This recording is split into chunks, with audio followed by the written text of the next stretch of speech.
আমাদের আজকে 18 ক্লাস। তো এই ক্লাসে আসলে আমরা যে বিষয়গুলো নিয়ে আলোচনা করি সেটা হচ্ছে যে কমপ্লিট একটা পেপার রাইটিং অ্যাপ্রোচ, রিসোর্স, কিছু ফ্রি সার্টিফাইড কোর্সেস আছে for AI agent making. AI agent making এর জন্য দেন ওয়েব অ্যাপ্লিকেশনে এআই ট্রেন্ডকে কিভাবে আমরা ফ্ল্যাশ মেমোরিতে রাখবো, কিছু প্রফেশনাল কোর্স যেগুলো ফ্রি কোর্স, এবং কিছু এআই টুলস আছে টিচিং এর জন্য, রিসার্চের জন্য, পাবলিকেশনের জন্য, প্রফেশনাল ডিসকাশনের জন্য। সেগুলো আমরা একটু দেখব। এবং পাশাপাশি আমরা অবজেক্ট ডিটেকশন করার জন্য আমরা কিভাবে এআই টুলস ইউজ করি, ইয়েলো কিভাবে ইউজ করি, সে অ্যাপ্রোচটা দেখব। তো এখানে যেটা আহ, আমরা কোনো একটা পেপার, যখনই আমি কিছু টুলস এখানে দেখাচ্ছি, যে কোনো একটা পেপার আমরা ইউজ করতে গেলে কন্টেন্ট মেকিং এর ক্ষেত্রে আমরা এই কয়েকটা এআই টুলস আমরা ইউজ করতে পারি। একটা হচ্ছে আমরা কন্টেন্ট মেকিং এর ক্ষেত্রে চ্যাট জিপিটি ইউজ করতে পারি, যে চ্যাট জিপিটি দিয়ে আমি চ্যাট জিপিটিকে যে কোনো ধরনের content, not only content, code, programming, কোনো একটা কনসেপ্ট আমি বুঝতেছি না, কোনো সেট অফ কোড লাইন্স আমি বুঝতেছি না, সেটা আমি চ্যাট জিপিটি থেকে জানতে পারি। জিমিনাই সেম, জিমিনাইতে অলরেডি তো আমরা এই ফ্রম দ্য বিগিনিং আমরা 7-8 নম্বর ক্লাস থেকে জিমিনাইটা আমরা ইউজ করতেছি। সো জিমিনাইতে আমরা কোড করে দেখছি যে সে আমাদেরকে সাজেস্টিভ কোড দিতে পারে, বাট আমাকে প্রম্পটিংটা করতে হয় খুব ইফেক্টিভ ওয়েতে। মানে সে ইন জেনারেল কথার উপরে কোড লিখতে পারে না জিমিনাই। আমাকে প্রম্পটিং, যেটা হচ্ছে আমি তাকে হিন্টস দিচ্ছি, সেটা যাতে ইফেক্টিভ ওয়েতে হয়। কুইলবোট, এটা একটা এআই টুলস, যেখানে আমরা কোনো একটা পেপার লেখার ক্ষেত্রে আমরা চ্যাট জিপিটিকে দিয়ে যদি কোনো একটা কথা আমরা বানাই নিই, অথবা ডিপসেক থেকে যদি কোনো একটা কথা বানাই নিই, ডিপসেক হচ্ছে আরেকটা AI tools. So DeepSeek, chat GPT, same অ্যাপ্রোচেই, তারা দুটোটাই এলএলএম অ্যাপ্রোচ। আমরা এই দুটো অ্যাপ্রোচই ইউজ করতে পারি। সো ডিপসেক অথবা চ্যাট জিপিটি দিয়ে আমরা মূলত কন্টেন্ট তৈরি করতে পারবো, এবং এই কন্টেন্টগুলো আমরা পরবর্তীতে ওটার গ্রামার চেক, আমার যে রিসার্চ বা আমার যেই কন্টেন্ট এরিয়া যেটা আমি পেপার তৈরি করতেছি, সেখানে গ্রামার চেক করা, বা ওইখানে এআই কতটুকু আছে, আমি টেক্সটটুকু দিয়ে দিলে সে আমাকে বলে দিবে যে এখানে আসলে কতটুকু এআই জেনারেটেড হয়েছে, পার্সেন্টেজ চলে আসবে। হিউম্যান রাইট কতটুকু, হিউম্যান রিটেন এআই মিলায় কতটুকু, আর একদম পিওর হিউম্যান রাইটিং কতটুকু আছে। তো যার কারণে আমি চ্যাট জিপিটি ইউজ করি, ডিপসিক ইউজ করে আমি পেপার লিখি, বাট লেখার পর ওটাকে আমাকে কি করতে হবে, ওটাকে অবশ্যই আমার এই প্যারাফ্রেসিংটা করে নিতে হবে। মানে ওই ওয়ার্ডটাকে, ওই সেন্টেন্সটাকে খুব নিজের মতো করে সিম্পল ভাবে ওটাকে হিউম্যানাইজ করতে হবে। এবং দেন এআই হিউম্যানাইজারও এই কুইল বোর্ডে অ্যাড করা হয়েছে, যে ওকে হিউম্যানাইজ ওয়েতে লিখতে বললে এআই হিউম্যানাইজ ওয়েতে লিখে দিবে। বাট ইস্যুটা হচ্ছে হিউম্যানাইজ ওয়েতে লিখার পরে আমাকে আসলে ওই প্যারাগ্রাফটা পড়ে দেখতে হবে যে আসলে আমি যেই জন্য প্যারাগ্রাফটা লিখছি, আমি যেই জন্য আমার রিসার্চের লিটারেচার রিভিউ অথবা ইন্ট্রোডাকশন অথবা ডিসকাশন, কারণ রেজাল্ট পার্টটুকু তো পুরোটাই আমার আউটপুট। একটা পেপারে মূলত 5টা পার্ট থাকে। একটা হচ্ছে abstract, introduction, literature review, methods, discussion, then finally হচ্ছে কনক্লুশন। তো আমরা যখনই কোনো একটা পেপার রাইটিং করব, তখন প্রথম কাজ হচ্ছে ওই পেপারটার উপরে, মানে ওই ডোমেনের উপরে কিরকম পরিমাণ কাজ হয়েছে সেটার একটা লিটারেচার রিভিউ করে ফেলা, যে সেটা নিয়ে আজ পর্যন্ত কতজন কাজ করছে।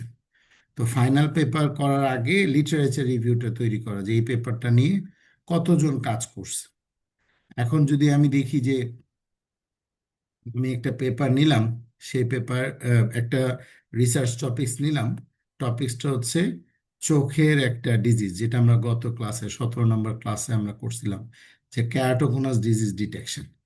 তো ক্যারাটোকোনাস ডিজিজ ডিটেকশন নিয়ে এ পর্যন্ত যতজন কাজ করছে, আমি ধরে নিচ্ছি এই পেপারে তো আমি অনেকের কাজ কেই বিট করছি এখানে। আহ, 13টা কাজ আমরা দেখে নিছি। এরকম যত কাজ আছে সবগুলো কাজকে আমরা আগে অবজার্ভ করব। ওই কাজগুলো দেখে সাপোজ ধরেন আমি একটা কাজ পেলাম যে keratoconus and related non inflammatory corneal thinning disorder. এটা হচ্ছে সার্ভ অপথমল একটা জার্নালে, ভলিউম 28-এর 4 নম্বর সেকশনে এইটা পাবলিশড হয়েছে। এখন আমি যদি কোনো একটা পাবলিশ পেপার, যে কোনো একটা পেপার ফার্স্টে, ওই পেপারটা নিয়ে আমি যদি কানেক্টেড পেপারসে যাই, এই কানেক্টেড পেপারসে গিয়ে যদি আমি ওই পেপারটাকে সার্চ করি, তাহলে আমি কিন্তু দেখতে পাবো যে আমার ওই পেপারটা আসলে কতগুলো টপিকসের উপর এই পেপারটা আছে। আমি ওই পেপারের টাইটেল, ডিওয়াই নাম্বার, যে কোনোটা দিয়ে আমি সার্চ করতে পারি। আমি ওই পেপারটা টাইটেল দিয়ে সার্চ করতেছি, ঠিক আছে। আমি আগে যেই ডোমেইনে কাজ পেপার লিখতে চাচ্ছি বা যেই ডোমেইনে আমি রিসার্চ করতে চাচ্ছি, ওই ডোমেইনে জাস্ট একটা পেপার আমাকে খুঁজে বের করতে হবে। এখন ওই পেপারটা আমি খুঁজে বের করবো কোথা থেকে? আমি গুগল স্কলারে যাব। গুগল স্কলারে গিয়ে আমি গুগল স্কলারে আমি জাস্ট ওই টপিকসটার নাম দিব, ঠিক আছে। এখন ওই ক্যারাটোকোনাস ডিটেকশন যদি আমি দিই, ক্যারাটোকোনাস ডিটেকশন, এখন আমি যদি ইউজিং ডিপ লার্নিং সাপোজ, তাহলে এখন এই ক্যারাটোকোনাস ডিটেকশন ইউজিং ডিপ লার্নিং দিয়ে কত রকমের পেপার অলরেডি আমার আছে। এখন আমি সাপোজ দেখতে পাচ্ছি যে IEEE একটা পাবলিশার, ঠিক আছে, সায়েন্স ডিরেক্ট হচ্ছে একটা পাবলিশার, JMIR একটা পাবলিশার। এখন আমি এই পাবলিশার সম্বন্ধে কিছু জানি না যে পাবলিশারটা কি ভালো পাবলিশার নাকি এটা খারাপ পাবলিশার। আমি আগে একটা পেপার ডিসাইড করব, এবং ওই পেপারটা খুব ভালো একটা পাবলিশারের বা জার্নালের পেপার হতে হবে। একটা পেপার যেটা আমার স্পেসিফিক ডোমেনের উপরে, ওই পেপারটার উপরে কাজ করছে। এখন যে যখন রিসার্চ করবে, কেউ আজকে 25-এ রিসার্চ করলে সে 25-এর এই বছরে কোনো ওই টপিক্সের উপরে পেপার পাবলিশড হয়েছে কিনা, অথবা গত বছর হয়েছে কিনা, এরপরে আগে আর যাওয়া যাবে না। কেউ 26-এ করলে তার বিগত 1 বছরের পেপার সে চেক দিবে যে এই টপিক্সের উপর কাজ হয়েছে কিনা প্রিভিয়াস, দিয়ে একটা ভালো পেপার বের করবে। এখন ভালো পেপার তো আর বলা থাকে না। ভালো পেপার বোঝার উপায় কি? ভালো পেপার বোঝার উপায় হচ্ছে ওই স্পেসিফিক ইয়েটা, জার্নালটা ওপেন করতে হবে। হ্যাঁ, আমি একটার সাথে একটা কানেক্টেড বিধায় আমি AI টুলস দিয়ে শুরু করে জার্নাল দিয়ে টপিকস ধরে আমি এবার জার্নাল বের করছি, একটা জার্নাল যেটা ভালো। এখন এই এটা আমি, এটা 2024-এ পাবলিশ হয়েছে, হ্যাঁ, keratoconus detection based on dynamic corneal deformation videos using deep learning. আচ্ছা, এটা আমার টপিকসের সাথে ধরলাম মিলতেছে। সো আমি দেখবো যে এটার পিডিএফটা ডাউনলোড করা যায় কিনা। যদি ক্লিক করলে দেখি যে পিডিএফ ডাউনলোড হচ্ছে, যদি দেখি যে পিডিএফটা আমি পাইছি, তাহলে তো আমি দেখেই ফেলতে পারতেছি ওকে এটা হচ্ছে আমার পিডিএফ। ওকে, আমি এটা এবার পড়বো কি পড়বো না, কিভাবে পড়বো, কোনো AI টুলস আছে কিনা এই পেপারটার সামারিটা আমাকে একটু সহজে বলতে পারে, যেটা চ্যাট জিপিটি এবং জিমিনাই অথবা ডিপসেক, যেটা আসলে স্পেসিফিক বলতে পারে না, ওরা এলোপাতাড়ি বলে। সো এমন কোনো টুলস আছে কিনা? হ্যাঁ, আছে। আমরা ইচ্ছা করলেই এই পেপারের আদ্য প্রান্ত আমরা খুব অল্প সময়ের মধ্যে দেখতে পারবো। এখন ইস্যু হচ্ছে যে আমি এই পেপারটাই দেখবো কিনা। দেখতে গেলে আমাকে দেখতে হবে যে এই জার্নালটা আসলে ভালো জার্নাল কিনা। এখন ভালো জার্নাল বোঝার জন্য কি করতে হবে? এই জার্নালের নামটা আমি কপি করব, Ctrl+C দিয়ে কপি করে আমি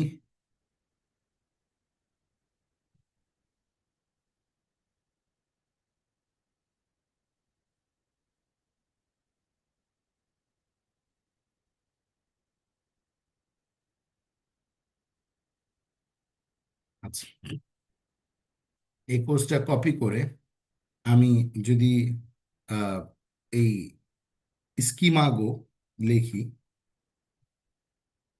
তখন স্কিমাগোতে আমি ওই র্যাঙ্কিংটা দেখতে পাবো যে এটা আসলে কোন র্যাঙ্কের আছে। এখন এই অপথলমোলজি সায়েন্সের এটা হচ্ছে পাবলিশার হচ্ছে এলজিভিয়ার। এখন স্কিমাগোতের এইচ ইন্ডেক্স হচ্ছে 20টা। তার মানে এটা এমন একটা জার্নাল, যে জার্নালটার মধ্যে আহ, এমন 20টা কাজ আছে। এইচ ইন্ডেক্স, 20 জন রাইটার আছে, 20 জন অথর আছে, ফার্স্ট অথর, যাদের 20টা করে পেপার এই জার্নালে অলরেডি ইন্ডেক্সিং করা। হাই ইন্ডেক্সিং, এইচ ইন্ডেক্স মানে হচ্ছে হাই ইন্ডেক্সিং করা, মানে এরকম 20 জন রিসার্চার এখানে আছে যাদের 20টা করে পেপার এখানে একসেপ্ট হয়েছে। একটা পেপার একসেপ্ট হওয়া মানে বিশাল ব্যাপার। এরকম 20 জন রিসার্চারের 20টা পেপার একসেপ্ট হয়েছে, এই জন্য এটা এইচ ইন্ডেক্সটা কত হাই। সো এই জন্য বেস্ট প্র্যাকটিস হচ্ছে আমি যখনই পেপার লিখি তখন আমি একটা পাবলিশারের কাছেই আমি বারবার পেপারটা দিই। তাহলে হবে কি, ওইখানে আমি একজন এনলিস্টেড রিসার্চার হয়ে যাব ওই জার্নালের, ওই স্পেসিফিক পাবলিশারের। সো এনলিস্টেড রিসার্চার হলে লাভ কি? লাভ দুটো। এক নাম্বার হচ্ছে ওখানে যে পেপারগুলো অন্যরা সাবমিট করবে সেটা রিভিউতে আমার কাছে আসবে, এবং আমি ওইখানে পেইড রিভিউয়ার হওয়ার সুযোগ থাকবে। যেহেতু আমার একটা ম্যাক্সিমাম পেপার ওখানে একসেপ্ট হয়েছে, তাহলে আমি রাইটিংয়ে খুব এক্সপার্ট, রিডিংয়ে খুব এক্সপার্ট, তখন ওই স্পেসিফিক জার্নাল আমাকে পে করবে। তো আমাকে যদি তারা পে করে, তাহলে যেটা সুবিধা সেটা হচ্ছে যে কি, আমি আমার অন্যান্য কাজের পাশাপাশি আমি আরেকজনের কাজ দেখে একটু রিভিউ করে দিলাম, তাকে তার ভুলগুলো ধরাই দিলাম। হ্যাঁ, তাহলে আমি একটা জায়গা থেকে একটা পার্সিয়াল ইনকামের সুযোগ থাকবে। এখন আমি সবচেয়ে বেশি একটা জায়গায় জার্নালে সাবমিট করতে পারলে ওই জার্নাল আমাকে পেড রিভিউ করবে। আচ্ছা, এখন একটু নিচে আসলে দেখবো যে 2023-এও Q1, 2024-এও Q1। তার মানে এটা একটা Q1 জার্নাল, এবং এইটার স্কিমাগো র্যাঙ্কিং হচ্ছে এসজিআর পাওয়ার হচ্ছে 1.91। এটা আমি বুঝলাম যে এটা একটা ভালো জার্নাল। হ্যাঁ, এখন এই অপথলমোলজি সায়েন্স দিয়ে যদি আমি সার্চ দিই, এবং এটা হচ্ছে ইউনাইটেড স্টেটসের একটা জার্নাল, আমেরিকান জার্নাল, তার মানে এই পেপারটা ভালো। এখন তার যদি আমি অরিজিনাল সাইটে যাই, সাইটে গিয়ে আমি স্কিমাগোতে দেখলেই বুঝে যাবো যে এটা ভালো জার্নাল। তারপরও আমি ওখানে ঢুকে দেখবো যে ওই জার্নালের অ্যাবাউট সম্বন্ধে জানবো, যে ওই জার্নালের ইম্প্যাক্ট ফ্যাক্টর কত, সাইট স্কোর কত, ঠিক আছে। দেন ওটা কত দিনের মধ্যে ফার্স্ট ডিসিশনটা জানায়। রিসার্চে ফার্স্ট ডিসিশনটা অনেক ইম্পর্টেন্ট, যে আমার পেপারটা ওদের ভালো লাগলো কি লাগলো না, এটা জানানো। এবং 5 বছর ইম্প্যাক্ট ফ্যাক্টর এখানে দিছে 4.6। সো এগুলো কিন্তু খুবই ভালো। সাইট স্কোর যত বেশি হবে আমার ওই জার্নালটা তত পুরানা, তার মানে ওইখানে সাইট স্কোর বেশি, প্রচুর সাইটেশন হয়। ঠিক আছে, আমি এই জার্নাল সম্বন্ধে একটু আইডিয়া পেলাম। এখন ধরে এটা যেহেতু ভালো জার্নাল, তাহলে আমি এই পেপারটা কি নামালাম। এখন আমি এই পেপারে কতগুলো পেপার কানেক্টেড আছে এই পেপার সম্বন্ধে আমি আদ্যোপান্ত জানতে চাচ্ছি।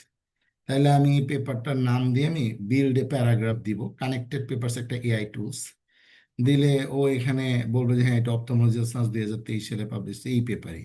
সো আমি সিলেক্ট দিলে সে কি করবে, তার সার্ভার থেকে এই পেপারের সাথে কানেক্টেড যতগুলো পেপার রেফারেন্সে আছে, সাইটেড হয়েছে, আমরা তো পেপারের লাস্টে রেফারেন্সে দিই, ওই প্রত্যেকটা পেপারকে ধরে একটা গ্রাফ আকারে সাজিয়ে নিয়ে যাবে। আমি যেই পেপারের উপর ধরবো তার ডিটেলস আবার ডান পাশে চলে আসবে। ঠিক আছে, তাহলে এখন আমি ডিটেলসটা কিন্তু এইভাবে করে জানতে পারতেছি এইখানে, ওই সম্বন্ধে আমি একটা আইডিয়া হচ্ছে। এখন সাপোজ আমি যেই পেপারটা পড়বো, আমি যেটা লিটারেচার রিভিউ বলতে হচ্ছে ওই পেপারটা করতে গিয়ে আরো যে 50টা পেপার আছে ওই 50টা পেপারের সামারিটা সম্বন্ধে জানা। এখন 50টা পেপার যদি আমি প্রিন্ট করে পড়তে যাই তাহলে আমার অনেক সময়ের ব্যাপার, আমার তো সামারিটা জানা দরকার। তো আমি কি যাব, সায়েন্স স্পেসে যাব। আমি স্পেসিফিক একটা পেপারকে খুঁজে পেলে সেই পেপারকে ধরে আমি আরো 5টা পেপার আমি খুঁজে পেতে পারি। আচ্ছা, এইখানে আমি এই সায়েন্স স্পেসে আমি এসে আমি যদি এবার এই ইয়ে থেকে সরাসরি আমার এই কানেক্টেড পেপারস থেকে টাইটেলগুলো ধরে ধরে যদি আমি সায়েন্স স্পেসে বলি যে এটার সামারিটা বলো, তখন সে আমাকে কি করবে, একটা সামারি দিবে।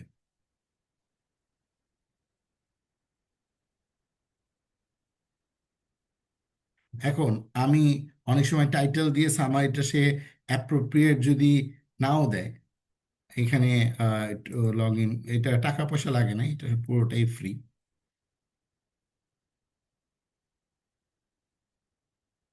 ফ্রি ভার্সন দিয়ে আমরা বাংলাদেশে আমরা পেপার রাইটিং করতে পারবো, কোনো ইস্যু নাই।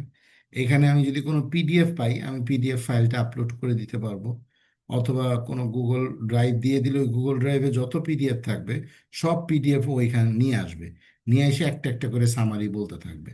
সো আমি যদি 5টা পেপারের পিডিএফ নামাইতে পারি, ওইটা একটা গুগল ড্রাইভে রেখে যদি একটা লিঙ্ক দিয়ে দিই, ও প্রত্যেকটা পেপারের ডগ ধরে ধরে বলতে পারবে। এখন আমি ওকে একটা জার্নাল সম্বন্ধে দিলাম, যে give me using deep learning, আচ্ছা গিভ মি সামারি।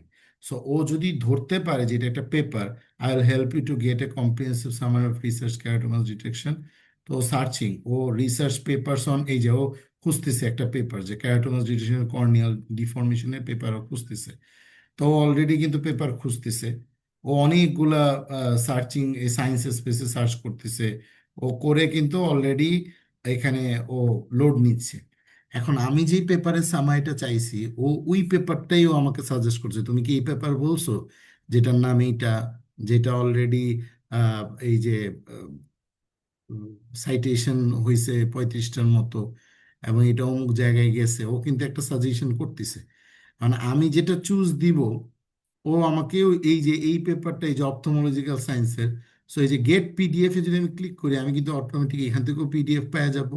আমি যদি এটাকে সিলেক্ট করে দিই, তখন কিন্তু ও আমাকে ওই পেপারটাতে নিয়ে যাবে, এই যে সায়েন্স স্পেসে কিন্তু ও এবার পুরো পেপারটাকে নিয়ে আসছে। এখন আমি কি করব, এখানে ওর সাথে আমি চ্যাট করব যে explain abstract of this paper. তো আমাকে বলতে থাকবে যে এটার অ্যাবস্ট্রাক্টটা কি, এটার লিটারেচার রিভিউটা কি। আমি প্রত্যেকটা জিনিসকে ভেঙে ভেঙে ওর সাথে চ্যাট করলেই আমার একটা আইডিয়া হয়ে যাবে।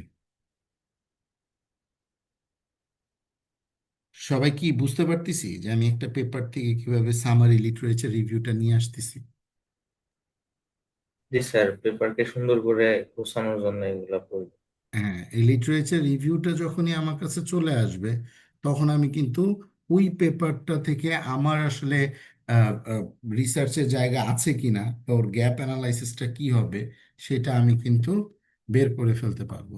সো এই হচ্ছে কানেক্টেড পেপারস এবং সায়েন্স স্পেসের সবচেয়েতে মেইন থিম, যে আমি খুব ইজিলি নিয়ে আসতে পারি যে কোনো পেপারে, এবং ওখান থেকে প্রত্যেকটা পেপারের ধরে ধরে আমি কিন্তু একটা টেবিল তৈরি করতে পারবো। কিরকম, আমি যদি একটু দেখাই।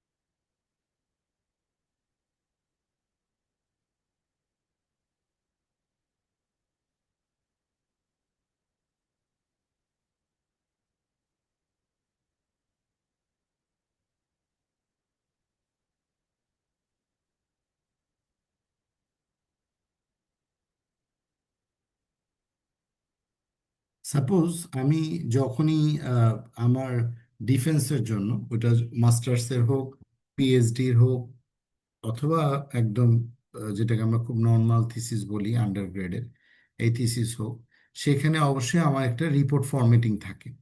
তো রিপোর্ট ফরম্যাটে অবশ্যই সেখানে বলে দেওয়া থাকে যে আমার কতগুলো চ্যাপ্টার হবে। সো ইন্টারেস্টিংলি, আন্ডার গ্রেডে চ্যাপ্টার থাকতে পারে 4টা 5টা, মাস্টার্সেও কিন্তু এর বেশি না, পিএইচডিতেও এর বেশি না। তাহলে আসলে মানে পার্থক্যটা কোথায়? Honours, undergrad, post grad, masters, পিএইচডির মধ্যে পার্থক্যটা হচ্ছে আমার রিসার্চের পার্থক্য, যে আমি আসলে কতটা ডিপলি আমি ওই অ্যানালাইসিসটুকু করতে পারতেছি।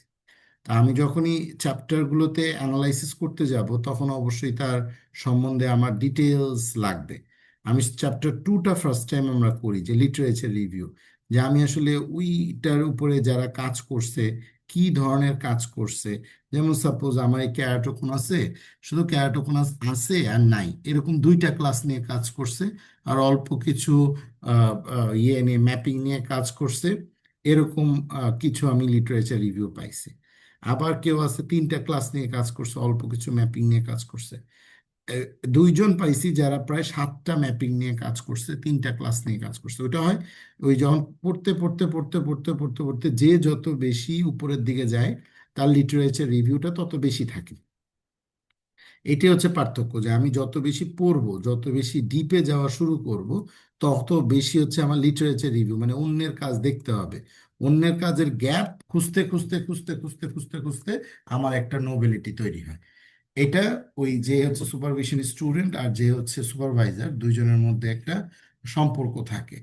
এখন এই যে লিটারেচার রিভিউটাতে যখন আমি যাচ্ছি, তখন হচ্ছে আমি এই রিলেটেড রিসার্চ ওয়ার্কগুলো যখনই আমি ওই কানেক্টেড পেপারস এবং সায়েন্স স্পেস থেকে দেখতেছি, তখনই কি হচ্ছে আমি ওই পেপারটার একটা অথরের, সাপোজ হচ্ছে আলতিমি, ইটিএল মানে হচ্ছে হলো ওই আলতিমির সাথে আরো 5-6 জন অথর আছে সাপোজ, তাহলে ইটিএল লিখতে হয়, লিখে ওইটা সালটা দিতে হয়।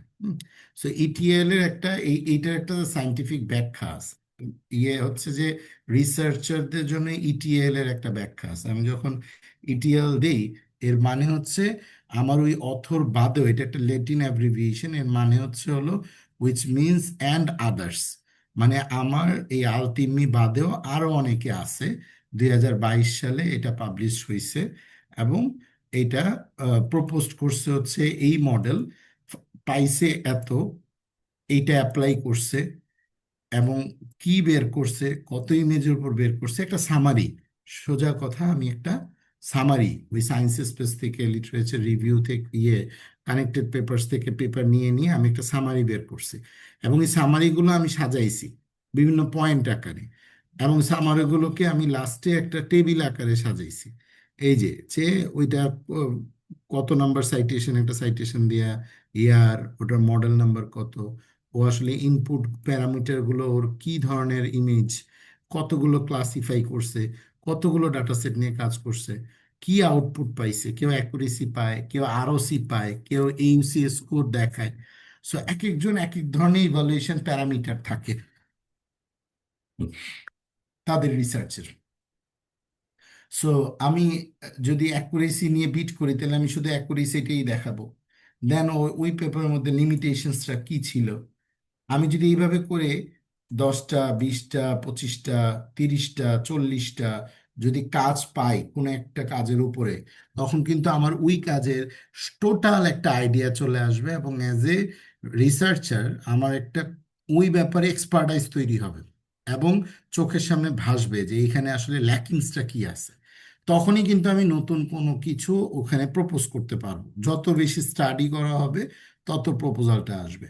সো এইভাবে ফার্স্ট হচ্ছে এই লিটারেচার রিভিউটা কমপ্লিট করতে হয়। দেন লিটারেচার রিভিউটা কমপ্লিট করলে আমি একটা ডাটা সেট পেয়ে যাব। ডাটা সেট হয়তো বা আমি দুই ভাবে পাইতে পারি। একটা হচ্ছে এই ক্যারাটোকনাসের ডাটা সেট, আমি দেখা গেল কোনো এক হসপিটাল থেকে পারমিশন নিয়ে, ভ্যালিডেশন নিয়ে, তাদের অথরিটির সিগনেচার নিয়ে আমি ওই পেপার, মানে ওই পেপারটা, এটাকে বলা হচ্ছে আইআরবি, মানে ইনস্টিটিউশন অফ রিভিউ বোর্ড। প্রত্যেকটা ডাটা সেটের জন্য একটা ভ্যালিডেশন প্রয়োজন হয়। ওই ভ্যালিডেশন নিয়ে আমি ডাটা সেটটা নিয়ে নিছি। এটা একটা জিনিস। আরেকটা হচ্ছে যে না, আমি সেকেন্ডারি ডাটা সেট ইউজ করতেছি। ঠিক আছে, যেমন আমরা যখনই কোনো একটা পেপার সাবমিশন করি, আমার স্ক্রিন দেখা যাচ্ছে তো, জি পেয়ার যে স্যার, দেখা দেখা যায়। যাচ্ছে, হ্যাঁ। এই সাবমিশনে যেমন অলরেডি 2টা পেপার সাবমিট করছি, এই জার্নালের আমি পেইড রিভিউয়ার। সো এইখানে এই যে আজকে সকালে একটা পেপার সাবমিট করলাম, সো এই পেপারের মধ্যে আমাদের অনেক কিছু দেয়া লাগছে, ডাটা সেটের আইআরবি নাম্বার, দেন ডাটা সেটটা অথেন্টিক কিনা, প্রাইমারি ক্ষেত্রে। সেকেন্ডারি ক্ষেত্রে আমাকে সেকেন্ডারি ডাটা সেটটা বলে দিলেই হয়ে যাচ্ছে যে এটা অমুক জায়গায় আছে। এবং ডাটা সেটের যদি আমি রিপোজিটরিটা দেখি যে কত রকমের ডাটা সেটের রিপোজিটরি আছে, সো আমি ডাটা সেট পাবো কোথায়। সো এইটাও কিন্তু, এই যে আমি পেপার সার্চিংটা দেখাইলাম, জার্নাল সার্চিংটা দেখাইলাম, জার্নালটা ভালো জার্নাল না খারাপ এটা বের করার ওয়েটা আমি দেখাইলাম, ওই জার্নাল থেকে আমি একটা পেপার থেকে আরো অন্য পেপারের লিটারেচার রিভিউটা কিভাবে পাবো সেটা আমি দেখালাম। এখন হচ্ছে কি, আমি হচ্ছে এ- ওই যে ইমপ্লিমেন্টেশনে যাব, আমি যে লিটারেচার রিভিউ করলাম ক্যারাটোকোনাসের উপরে, আমাকে দেখতে হবে যে এর উপরে ডাটা সেট আছে কোথায় কোথায়। এখন তাহলে ডাটা সেট আমি দেখতে হবে এক্সিস্টিং ডাটা সেট আছে কোথায় কোথায়। তাহলে এক্সিস্টিং ডাটা সেটের জন্য আমাকে কি করতে হবে? এক্সিস্টিং ডাটা সেটের জন্য আমাকে এক্সিস্টিং ডাটা রিপোজিটরিতে যেতে হবে। সো ম্যানলে একটা রিপোজিটরি, ম্যানলে আমি যদি রিপোজিটরিতে যাই, ম্যানলে ডেটা সেট দিয়ে যদি সার্চ দিই, সো আমি এই যে ম্যানলে ডেটাতে আমি অসংখ্য, মানে লক্ষাধিক ডেটা সেট আমি এখানে পাবো, যারা তাদের ওই হসপিটালের বিভিন্ন জায়গার ডেটা কিন্তু তারা আপলোড দিয়ে রাখছে এখানে। আমি যেই ডাটা সেটে এখানে লিখবো, সাপোজ আমি যদি কেরাটোকোনাস লিখি, আমি যেই ডিজিজের উপর কাজ করি যে ক্যারাটোকোনাসের উপরে 2019 সালে, এখন আমি যদি 25 সাল দিই, এখানে যদি লিখে দিই যে ফ্রম 2025 থেকে কেউ 2025-এর মধ্যে ডাটা সেট আছে কিনা, এই যে আমি সার্চ দিলাম, এই যে 2025 সালেও কি আছে, এই অলরেডি যে ইম্প্যাক্ট অফ ভিজুয়াল একটা ক্যারাটোকনাস পেশেন্টসের, এখানে একটা পাবলিশড, এই অগাস্টে পাবলিশড হয়েছে একটা ডাটা সেট, 3টা ডাটা সেট আছে আমি দেখতে পারতেছি। ঠিক আছে, এই যে 3টা ডাটা সেট আছে এখানে। এখন এই 3টা ডাটা সেট নিয়ে আমি কি করব? আমি একটা অ্যানালাইসিস করব। যদি সেকেন্ডারি ডাটা সেট হয়, আমি গিয়ে দেখতে পাবো যে ওকে, এই ডাটা সেটের নাম হচ্ছে এটা, এবং এই ডাটা সেটের ডেসক্রিপশন এখানে দেওয়া আছে, এই ডাটা সেটটা ক্যাটাগরি এখানে দেওয়া আছে, এই ডাটা সেটটা একটা স্যাপ ফাইল দেওয়া আছে। ওকে, এবং আমি যদি ডাটা সেটের সব কিছু ঠিকঠাক থাকে, যদি এই ডাটা সেটটা নিয়ে আমি কাজ করি, তখন আমি কিন্তু এই কপি অফ ক্লিপবোর্ড দিলে কিন্তু আমি তার সাইটেশনটা আমি আমার পেপারে লাস্টে রেফারেন্সে দেখাই দিব, যেহেতু এই পেপারটা আমি আরেকজনের পেপার, আরেকজনের ডেটা সেট নিচ্ছি, যদি এইটা ডেটা সেটটা অথেন্টিক ডেটা সেট হয়। এখন কোশ্চেন হচ্ছে, অথেন্টিক ডেটা সেট আমি বুঝবো কিভাবে? অথেন্টিক ডেটা সেট আমার বোঝার উপায় হচ্ছে যে ওই ডেটা সেটটা কোনো একটা নির্দিষ্ট হসপিটালের অথবা নির্দিষ্ট কোনো একটা ফার্মের, ওটা হইতে হবে।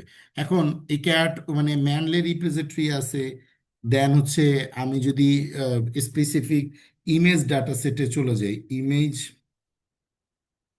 ডাটা সেট রিপোজিটরি, সো আমি এখানে দেখতে পাচ্ছি অনেকগুলো রিপোজিটরি কিন্তু এখানে শো করছে, ক্যাগেল, দেন এই যে idea resources, image data resources, then Google data set search, প্রচুর ডাটা সেট আছে ইমেজের উপরে। ক্লিয়ার? সো ডাটা নিয়ে আমার কোনো প্রবলেম নেই। এই যে রোবোফ্লো, রোবোফ্লোর মধ্যে কোড সহ, ইন্টারেস্টিং ব্যাপার, টপ ইমেজ ক্লাসিফিকেশনের ডাটা সেট সহ, মডেল সহ এখানে কিন্তু দেয়া আছে। আমি যেই ডাটা সেট, যেই ধরনের ইমেজ নিয়েই কাজ করতে চাই, সেই যেমন ব্যানানা রাইপনেস ক্লাসিফিকেশনে 5616টা ইমেজের একটা ডাটা সেট, জাস্ট 5 মাস আগে কেউ একজন আপলোড করছে এখানে ব্যানানা রাইপ নিয়ে।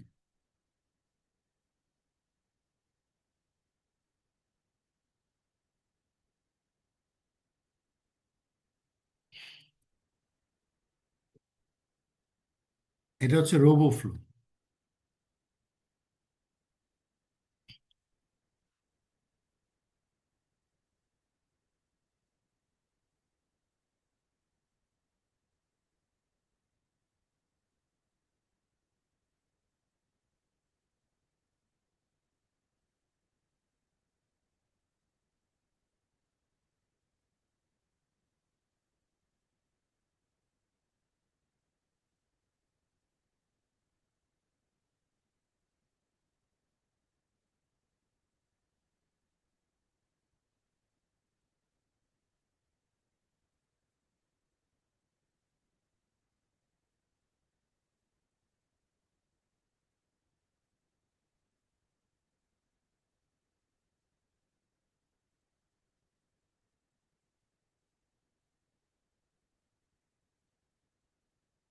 এখানে একটা মানে সিফরা কোনো একটা আহ, ফুলের হয়তো বা ভিশন ডেটা সেট ওরা এখানে তৈরি করছে, বিভিন্ন ধরনের ডেটা সেট এখানে ওরা তুলে রাখছে। এখন এটা সিফরা, আসলে সিফরা 100 ডেটা সেট, এখানে কি রাখছে এই ডাটা সেটের মধ্যে, যে আপলোড করছে সে আপলোড করছে আসলে বিভিন্ন ধরনের ফিশ, ফ্লাওয়ার, ফুড কন্টেন্টস, প্রত্যেকটা আবার 5টা করে ক্লাস। ঠিক আছে, তার মানে এখানে আমার প্রচুর, এই যে প্রায় আহ, তার অলমোস্ট 5 লাখ, আহ, আমার এখানে কত, 59-60 হাজার ডেটা, অ্যাপ্রক্স 60 হাজারের মতন ইমেজের ডেটা। সো আমি প্রত্যেকটা ডেটা সেট এখানে কেউ একজন হয়তো আপলোড করে রাখছে, এবং রিব্যালেন্স, ট্রেইন, টেস্ট, ভ্যালিডেশনও করে রাখছে, মানে ক্লাস আইডেন্টিফাই করার জন্য।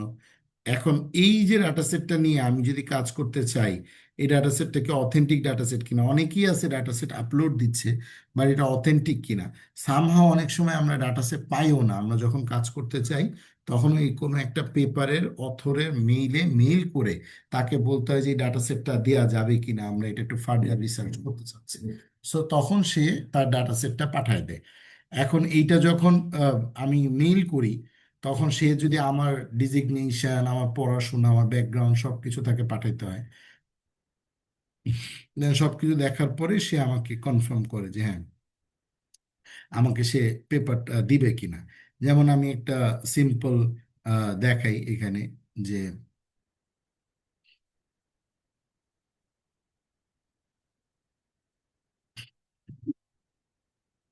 আমরা কিছুদিন আগে আমাদের অ্যালজাইমার এবং ডিমেনশিয়া নিয়ে আমরা কাজ করতে চাইছিলাম, মানে ব্রেনের নার্ভাস সিস্টেম যেভাবে ড্যামেজ হয়ে যাচ্ছে, ওই নার্ভাস সিস্টেমটাকে কিভাবে কাজে লাগানো যায়, ওই নার্ভাস সিস্টেমটাকে কিভাবে, ওটা তো আর মানে ওটা তো আর প্রিভেনশন কিভাবে করা যায়, মানে প্রোটেক্ট করা তো আর পসিবল না।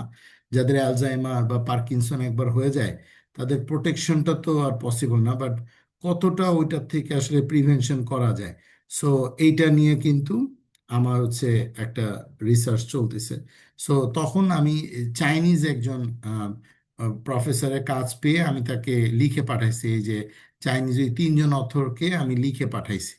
ওখানে আরো 2জন অথর আছে, এই যে এনারা দেখা যাচ্ছে স্ক্রিন, এই যে চাইনিজ, ওদের হচ্ছে সাইটে আমি মেইল পাঠাইছি, এবং সিসিতে আমার বুয়েটের একজন প্রফেসরকে, আমি সুপারভাইজারকে রেখে আমি বলছি যে আমি অমুক অমুক অমুক, আমি তোমার অমুক পেপারটা পড়তেছিলাম, সো অমুক পেপারের ডিওআই নাম্বারটা এত, মানে ওইটার পুরো রেফারেন্সটা আমি তাকে দিছি। রেফারেন্সটা দিয়ে আমি বলতেছি, হ্যাঁ, পুরো রেফারেন্সটা দিয়ে আমি তাকে বলতেছি যে তোমার সিজোফ্রেনিয়া যে 50 জন কন্ট্রোল কন্ট্রোল যে 50 জন সিজোফ্রেনিয়া পেশেন্ট এবং নিউরোকগনিটিভ ফিচারের অমুক অমুক ফিচারের যে ডেটা সেটটা আছে, ওইটা আমাকে, আমি ডিপলি ওইটার উপরে কাজ করতে চাচ্ছি, তুমি আমাকে পাঠাবে কিনা। তখন সে আবার আমাকে রিপ্লাই দিছে যে আমি তোমার মেইল পাইছি, kind information will contact you later, আমি তোমার সাথে পরে কথা বলতেছি। এবং উনি একজন professor, neuropsychology institute of basic medical সায়েন্সের, চায়নার বেইজিং এ ওনার অফিস। সো উনি আমাকে মানে একটা অটোমেটিক উনি রিপ্লাই দিয়ে রাখছে, আমি একটা রিপ্লাই পাইছি।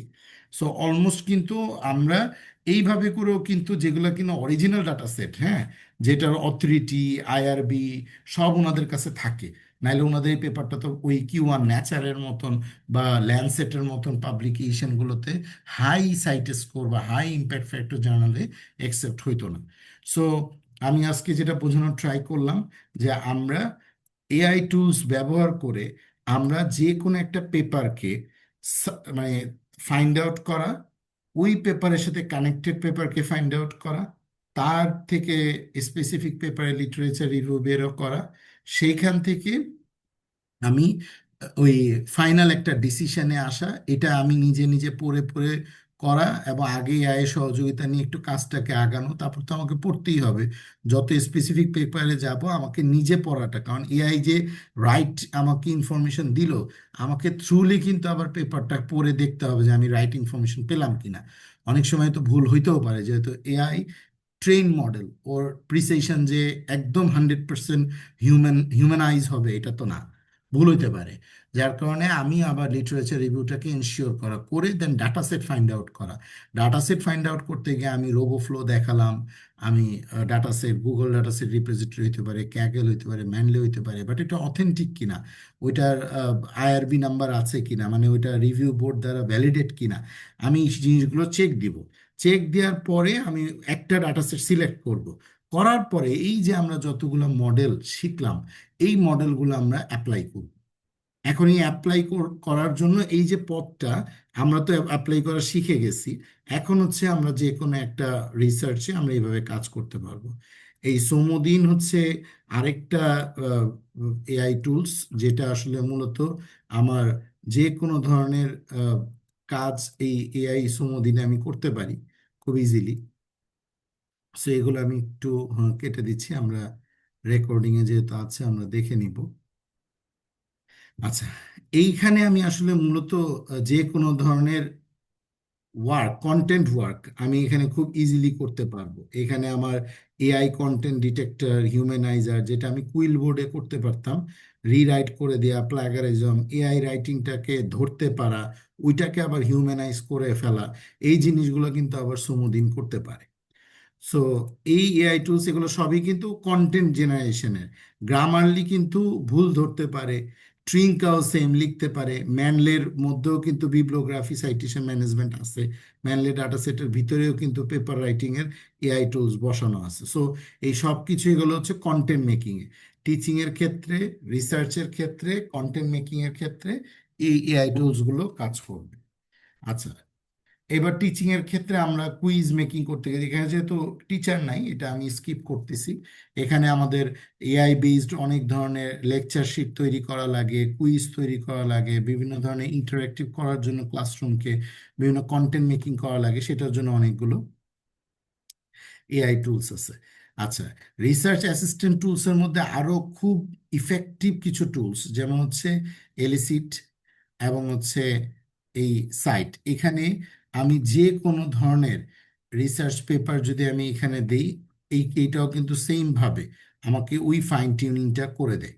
যেই ফাইন টিউনিংটা আমি করার জন্য চাচ্ছিলাম, যে ফাইনিং টিউনিংটা আমি করছি হচ্ছে আমার কানেক্টেড পেপারস বা সায়েন্স স্পেস দিয়ে, এই আমি ইচ্ছা করলে সাইটেও কাজ করতে পারি। বাট কানেক্টেড পেপারস আর সায়েন্স স্পেস হলে আসলে সাইটে কাজ করার প্রয়োজন হয় না।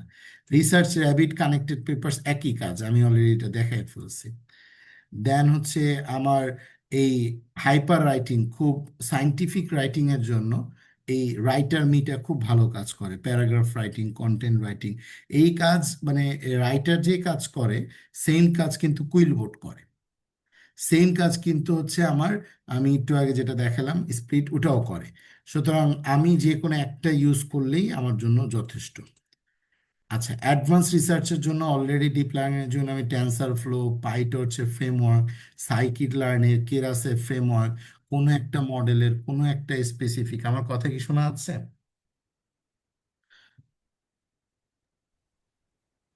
জি স্যার, ক্লিয়ার। আচ্ছা, আমরা পরের সেশনে ঠিক আবার এখান থেকে স্টার্ট করব। টেনসর ফ্লো এবং পাইটর্চের আমরা ওই সাইটে গিয়ে আমি দেখাইছিলাম যে আমরা যত রকমের মডেল বিল্ড করতেছি, এই মডেলগুলো কিন্তু আমার এই টেনসর ফ্লোতে বা পাইটর্চের মধ্যে আমার ওর সম্বন্ধে কিন্তু আইডিয়া দেওয়া আছে।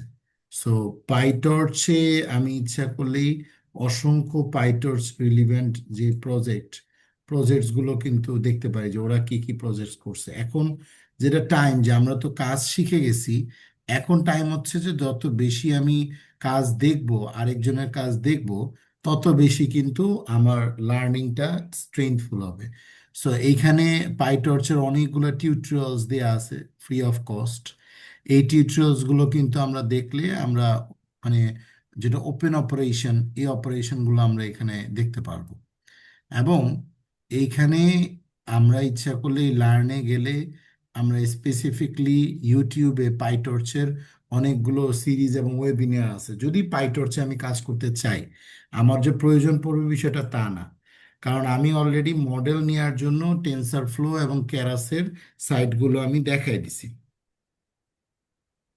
এখন টেনসর ফ্লো এবং কেরাস হচ্ছে আমার ওর একটা লাইব্রেরি, ওর আন্ডারে আমার অসংখ্য কম্পিউটার ভিশনের মডেলস গুলো কিন্তু আছে। তো আমি এইখান থেকে কিন্তু বিভিন্ন এপিআই গুলো, টেনসর ফ্লোর এপিআই গুলো আমি দেখতে পারি। এবং কেরাসের যত রকমের মডেল আছে, আমরা কিন্তু সব কয়টা ডিপ লার্নিং এর মডেল আমরা যদি কোনো কিছু না বুঝি, সো আমি কিন্তু এখানে এসে ওই এক্সাম্পলস গুলো দেখে দেখে কিন্তু কম্পিউটার ভিশন আমরা শিখছি, টাইম সিরিজের ডেটা আমরা শিখছি, স্ট্রাকচার ডেটা আমরা শিখছি, জেনারেটিভ ডিপ লার্নিং আমরা করছি, এখন আমরা অডিও করি নাই। তাহলে অডিওটা এখন আমরা নিজেরা নিজেরা শিখতে পারবো, যেহেতু অডিও থেকে যেই ডেটাটা তৈরি হয়, সেই ডেটাটা তৈরি হয় মূলত ওই অডিওর সাউন্ডের পিচের উপরে ডিপেন্ড করে। ওর উপরে তার ওর যে কার্ভটা তৈরি হবে, ওর যে ফ্রিকোয়েন্সিটা তৈরি হবে, ওই ফ্রিকোয়েন্সি থেকে কিন্তু আমার সিএসবি ভ্যালু আসতে পারে, অথবা ওই ফ্রিকোয়েন্সি অডিও থেকে কিন্তু আমি আবার ইমেজ, 2D ইমেজ তৈরি করেও ডিটেক্ট করতে পারি। সো গ্রাফ ডেটাও আমরা দেখছি। তো আমরা যা যা দেখছি আর এখন যা যা দেখি নাই তা কিন্তু এখন আমরা এক্সপ্লোর করতে পারবো। এখন আমরা দেখলে কিন্তু বুঝবো যে এটা এইভাবে করছে, এটা এইভাবে করছে। এখানে প্রচুর প্রজেক্টস করে দেয়া আছে। এই যে নিউমোনিয়া ক্লাসিফিকেশন, টেনসর ফ্লো ইউনিটের, কম্পিউটার কনভলিউশনাল ট্রান্সফরমার্স, প্রচুর প্রজেক্ট আছে, যেগুলো হচ্ছে আমরা যখনই কাজ করব তখন আমরা এটা দেখে দেখে দেখে দেখতে পারবো। ট্রান্সফার লার্নিং, আমি গত ক্লাসে কাজ করতে গিয়ে আমি দেখাইছিলাম যে আমি ফ্রিজ করে দিছিলাম আমার সিএনএন মডেলকে, আবার আনফ্রিজ করে আমি রান করছি। সুতরাং এই ট্রান্সফার লার্নিংও আমি যখনই পড়বো দেখতে পারবো। 3D ইমেজ, এখন রিসার্চের সবচেয়ে বড় এরিয়া হচ্ছে 3D ইমেজ নিয়ে এখন প্রচুর কাজ চলতেছে। এই 3D ইমেজের কাজগুলো আমাদেরকে একটু নিজেদের প্র্যাকটিস করতে হবে, যাতে করে 3D ইমেজ নিয়ে আমরা রিসার্চ করতে পারি, যাদের ইচ্ছা আছে।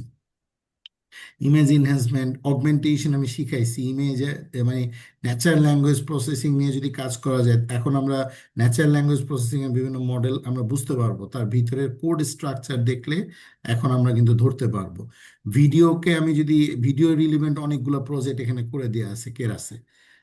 এই যে প্রজেক্টগুলো, অসংখ্য প্রজেক্ট, ন্যাচারাল ল্যাঙ্গুয়েজ প্রসেসিং এর প্রজেক্ট, এই প্রজেক্টগুলোই যখন একটা, যে কোনো একটা প্রজেক্ট যদি আমি ধরি, বেশিরভাগ স্টুডেন্টরা কি করে, তারা হচ্ছে এই প্রজেক্টগুলোই ওই ফাইনাল ডিফেন্সে বা ডিফেন্সের আগে প্রজেক্ট করছে আরেকজন, কিন্তু ওই প্রজেক্টে সে কি করে, কোল্যাবে, ভিউ কোল্যাবে গিয়ে কোল্যাবের কোডটা নেয়, গিটহাবের সোর্সে গিয়ে গিটহাবের সোর্স কোডটা নেয়, নিয়ে সে কি করে, হয় এক্সিস্টিং কোনো একটা ডাটা সেটের উপরে আহ, তার ডিফেন্সে বা প্রজেক্টে দেখায়। পিএইচডির ক্ষেত্রে তো, বা মাস্টার্সের ক্ষেত্রে, এই যে এখানে কিন্তু সব কিছু কিন্তু লাইন বাই লাইন করে দেয়া আছে কোড। এরকম কিন্তু লাখ লাখ কোড, অনেকে জানে না যে আমি কিভাবে কোড লিখবো, কিন্তু কি করে, এক্সিস্টিং কোড ইউজ করে তারা কিন্তু তাদের ডিগ্রি অ্যাওয়ার্ডেড করে ফেলতেছে। বাট ইস্যুটা হচ্ছে, যখন সে অ্যান্সার দিতে পারে না ডিফেন্স বোর্ডে, বা যখন সে অ্যান্সার দিতে পারে না তার ইয়েতে, জবে, যখন ইন্টারভিউতে, ইন্টারভিউ বোর্ডে অ্যান্সার দিতে পারে না, তখনই কিন্তু ইন্টারভিউ রিভিউয়াররা বুঝে যায়, কারণ তারা তো পড়াশোনা করে এ পর্যন্ত আসছে। তারা বুঝে যায় যে ও আসলে কোনো না কোথাও থেকে ফ্রি রিসোর্স দিয়ে ও আসলে ডিগ্রি অ্যাওয়ার্ডেড হয়েছে। সো এই জন্য এখন এই গ্লোবালাইজেশন বা এই যে এত অপরচুনিটি তৈরি হয়েছে কোডের, আমি যেভাবে পুরো 18টা ক্লাসে লাইন বাই লাইন কোড করে করে করে করে যেটা বুঝাইছি, এখন যে কোনো জায়গা থেকে যে রকম কোডই আসুক না কেন, আমরা ওই কোডটাকে এক্সপ্লোর করতে পারবো। এই যে আমি এক্সাম্পলসে দেখালাম, প্রায় thousands plus projects already ready করা আছে। আচ্ছা, ইন্টারেস্টিংলি আরেকটা জিনিস আমি দেখাই দিই। অটোকেরাস নামে একটা সাইট অলরেডি এস্টাবলিশড হয়েছে। এই যে অটোকেরাস, পিএইচডির স্টুডেন্টরা এখন এই অটোকেরাসে কাজ করতেছে। কি করতেছে, যারা বিভিন্ন জার্নাল করতেছে, তারা তাদের নতুন নতুন মডেলের নাম দিচ্ছে, এবং ওই মডেলগুলো, এই যে টিউটোরিয়ালসে গেলে দেখবা যে image classification, image recognition, text classification, structural data classification, multitask, custom, export model. So এই যে কাস্টমাইজড মডেল, এইখানে গেলে তুমি দেখতে পারবা যে এখানে এই যে ভিউ কোল্যাব মডেলে গেলে প্রচুর কাস্টমাইজ মডেল কিন্তু ডাটা সেটের উপর রেডি করা আছে। ঠিক আছে, আমি তো আহ, এটা একটু এটা কোডে, আচ্ছা, এই আমি হচ্ছে এটা নিউ ট্যাবে যাই। হ্যাঁ, এইখানে কাস্টমাইজ মডেল কিভাবে তৈরি করা যায়, স্পিচ, ওই স্পিচ স্পেসের জন্য এই যে মডেলও দেখা যায়, ইমেজ ইনপুট দাও, নর্মালাইজ করো, ইমেজ অগমেন্টেড করো, কনভোলেশন করো, মার্চ করো, আবার রেসনেট ভার্সন দিয়ে করো। তার মানে কনভোলেশন সিএনএন আর রেসনেট ভার্সন 2 মার্চ করে সে কিন্তু একটা মডেল বানায় ফেলছে।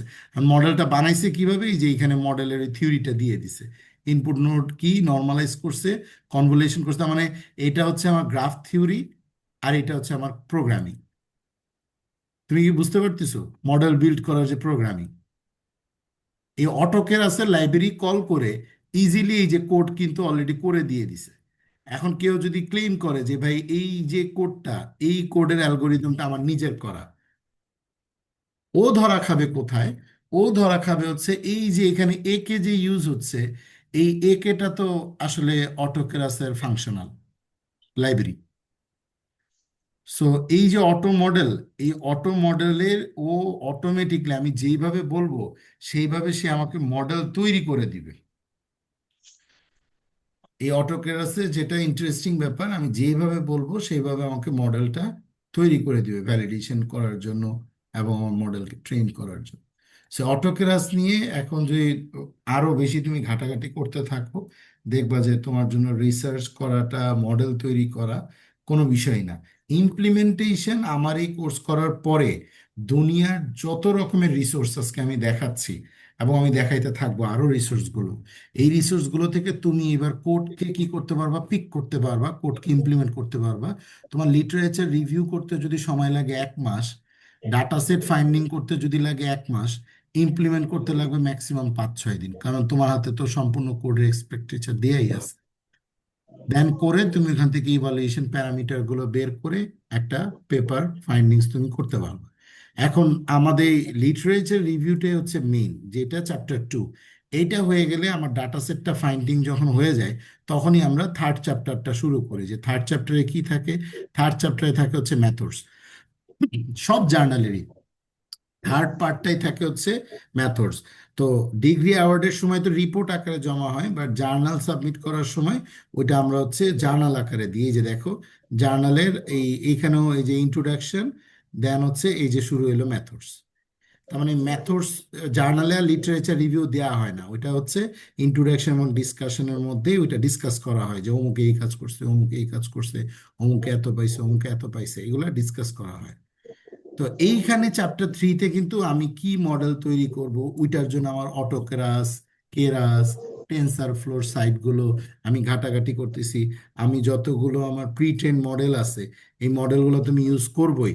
তারপরে আমি নিজে কি ফাইন টিউনিং করতেছি, নাকি নতুন মডেল, এই যে নতুন মডেলের আমার ডাটা সেট কোথা থেকে আমি নিছি, ডাটা সেটের পিক্সেলটা আমি কত বাই কত দিচ্ছি ট্রেন করার সময়, ঠিক আছে? ডাটা সেটটাকে আমি স্প্লিট করতেছি, কত ইমেজ নিচ্ছি, ওই ইমেজটাকে অগমেন্ট করার পর কত করে পাইলাম। লাস্ট ক্লাসে আমি এটা দেখাইছি যে আমি কত করে পাইলাম। দেন আবার ওইটাকে স্প্লিট করলে আমি ট্রেনিং এ কত পার্সেন্ট, ভ্যালিডেশনে কত, টেস্টিং এ কত, ফাইনালি আমি যখন ইভালুয়েশন করব তখন তোমার টেস্টিং ডাটা সেটের উপরে কনফিউশন ম্যাট্রিক্সটা আসবে। কনফিউশন ম্যাট্রিক্সের উপর বেস করেই তো আমার accuracy, F1 score, precision, recall, ROC, সব তো কনফিউশন ম্যাট্রিক্সের উপরেই আসবে। দেন এক্সপেরিমেন্টাল সেট আপে আমি আমার পুরো মেথোডোলজিটা দাঁড় করাবো, যে আমি নর্মাল ডেটা নিছি, অগমেন্ট করছি, মডেল ট্রেন করছি, ফাইন টিউন করছি, নিজের মডেল বিল্ড করছি, ইভালুয়েশন করছি, আউটপুট পাইছি। এবং সেইভাবে আমরা তখন পেপারটাকে ওই মডেল ওয়াইজ কি করলাম সেটাকে রাইটিং করে মেথডসের মধ্যে স্টাবলিশড করা, যে আমি কি কাজ করছি এটা স্টাবলিশড করা। ঠিক আছে, মেথডসটা আমি এস্টাবলিশ করার পর যখন আমি ওই মেথডের উপরে ইমপ্লিমেন্ট করব, তখন তো আমি রেজাল্ট, ধারাধার রেজাল্ট পাবো। আমরা তো এই পুরো 17টা ক্লাস তো রেজাল্টই বের করলাম কোড করে। রেজাল্টগুলো যা পাবো সব এভাবে আস্তে আস্তে করে বসাই দিব, যে মোবাইল নেটে কি পাইলাম, আরওসি কার্ভ কি পাইলাম, কনফিউশন ম্যাট্রিক্স কি পাইলাম, ঠিক আছে, এই যে ওর এউসি স্কোর কি পাইলাম, এগুলো আমরা বসাই দিয়ে দেন কম্পারিজনে চলে যাব, যে কোনটায় কত পাইলাম, কোনটায় ভালো আসছে, আমার প্রপোজ মডেলে ভালো আসলো না খারাপ আসলো, এটা। ঠিক আছে, এখন সেই ক্ষেত্রে আমি ডিসকাশনে গিয়ে বলতে পারি যে অন্যান্য অথররা কি করছে, তারা তাদের নোবেলিটি কোথায় ছিল, এই যে তিন্নি কি করছে, আমি কি করছি, আমার ব্যতিক্রম অ্যাপ্রোচটা কোথায়, লিমিটেশনটা কোথায়। এইভাবে আমরা কি করতে পারি, একটা আর্টিকেল লিখতে পারি রেজাল্টস এবং ডিসকাশন দিয়ে। যখন আমার এই আর্টিকেল লেখা হয়ে যাবে, তখন আমি যে জার্নালে সাবমিট করব, সেই জার্নাল ওয়াইজ আমার পেপারটাকে কি করতে হবে, একটু কারেক্ট করে রিফর্ম করে নিতে হবে। তো একটা দুইটা পেপার যখনই আমি কোনো সুপারভাইজারের আন্ডারে করব, এটা আমার লার্নিংটা আরো ভালো চলে আসবে। ঠিক আছে, সো পেপার যখন সাবমিট করব তখন লিমিটেশন বলে দেয় যে ওই পেপারটা এত ওয়ার্ডের বেশি হইতে পারবে না, এত পেজের বেশি হইতে পারবে না, এত টেবিল ফিগারের বেশি হইতে পারবে না। কারণ জার্নালগুলো তো, তারা তো একটা অনলাইন রিপোজিটরি, তারা তো একটা স্পেস জায়গা করে দেয় ওই পিডিএফটা রাখার জন্য। তো ওইটার জন্য তারা যত কমে ভালো আর্টিকেল আসে, এটাই তাদের একটা মূল প্রায়োরিটি থাকে। সো আমরা যেটা করলাম সেটা হচ্ছে যে আমরা কিছু ফ্রি রিসোর্স দেখলাম, যেভাবে আমরা মডেল এবং কোড পেতে পারি। কোড কোথায় পাবো? আমি কোড করব, কোড করার প্রসেস তো 17টা ক্লাসে শিখলাম। এখন যদি অন্য কোথাও থেকে আমি কোড নেই, তাইলে আমি কিভাবে পাবো? সেটার জন্যই আমি এই জায়গাগুলো দেখাই দিলাম। সো ফাইনালি আমাদের কিছু আহ, এই জুপিটার নোটবুক আমি একদম প্রথম ক্লাসে দেখাইছিলাম। ইচ্ছা করলে আমি জুপিটার নোটবুকেও কোড করতে পারি। বাট কোল্যাবটা চলে আসার পরে এখন আর জুপিটার নোটবুকে কেউ করে না। সায়েন্স স্পেসও আমি দেখাই দিছি। ঠিক আছে। এরপর হচ্ছে এই আইবিএম, মানে ওয়াটসন স্টুডিওটাও হচ্ছে এক ধরনের ডেটা টুলস। এইটার ভিতরেও আমরা ইচ্ছা করলে মানে ডেটা অ্যানালাইসিস করতে পারবো। যে কোনো ধরনের ডেটা অ্যানালাইসিস আমরা এই ওয়াটসন স্টুডিওতে করতে পারবো। এরা এই সাপোর্টটুকু দেয়। রেডি ফ্রিকশন আছে এখানে, এআই মডেল আমি বিল্ড করে আমি ডেটা অ্যানালাইসিস করতে পারবো। ঠিক আছে। আচ্ছা। সো আমরা এখন পর্যন্ত দেখলাম যে কি কি টুলস ব্যবহার করে আমরা আসলে রিসার্চ করতে পারি। এখন কোশ্চেন হচ্ছে, যখন আমি রিসার্চ করতে যাব, করতে থাকবো, তখন আমি অবশ্যই পাশাপাশি ফান্ডিং খুঁজতে থাকবো যে কোন ধরনের রিসার্চে আমি আসলে ফান্ড পাইতে পারি। যেমন আমাদের অনেক স্টুডেন্ট যারা দেশের বাইরে অলরেডি অ্যাসিস্ট্যান্ট প্রফেসর হিসেবে পার্টিসিপেন্ট চলে গেছে, এবার চায়নাতে আছে, ভালো ভালো কাজ করতেছে আমাদের আগের পার্টিসিপেন্টসরা। ইভেন আমাদের যে পার্টিসিপেন্টসরা এখন বিভিন্ন জায়গায় প্যাটেন্ট হচ্ছে, মূলত কি হচ্ছে, সবাই কিন্তু ফান্ডিং এর জন্য দৌড়াচ্ছে। ক্লিয়ার? আমি যখন কাজ করব, ওই কাজে যদি আমার উপার্জন না আসে, তাহলে ওই কাজটা কিন্তু কোনো ধরনের ফায়দা হবে না। আমি যে মডেলটা ট্রেন করলাম, এখন আমার দায়িত্বটা কি থাকবে? আমার দায়িত্বটা থাকবে আমি এবার ওয়েব অ্যাপ্লিকেশন বানাবো। ওই ওয়েব অ্যাপ্লিকেশনের ব্যাক এন্ডে আমি আমার এই ট্রেন মডেলটাকে ইউজ করব। আমি মাইক্রো কন্ট্রোলার বানাবো, আমি একটা হার্ডওয়্যার তৈরি করব। অলরেডি আমি আমাদের গ্রুপে দিছিলাম যে আমরা এখন সামনে আরেকটা কোর্স লঞ্চ করতেছি, যেটা পুরোটাই হার্ডওয়্যার বেজ হবে। তো হার্ডওয়্যারের কোর্স হলে ওইটার মাইক্রো কন্ট্রোলারের মধ্যে আমি যে মডেলটা, ট্রেন মডেলগুলো বানাইলাম, এই ট্রেন মডেলগুলোকে আমি কিভাবে ওর ফ্ল্যাশ মেমোরিতে আমি রাখবো। এখনের কাজ হচ্ছে হলো, আমাকে পয়সা আসবে এমন কাজে আমার এই ট্রেন মডেলগুলোকে কিভাবে আমি ইউজ করব, সেইটা ফাইন্ড আউট করা এবং সেইভাবে আমাকে কাজ করা। সো মডেল ট্রেন করতে না পারার কারণে অনেকে আছে যে এই কাজ করে, করে করে কি এক্সিস্টিং মডেল ইউজ করে ফেলে।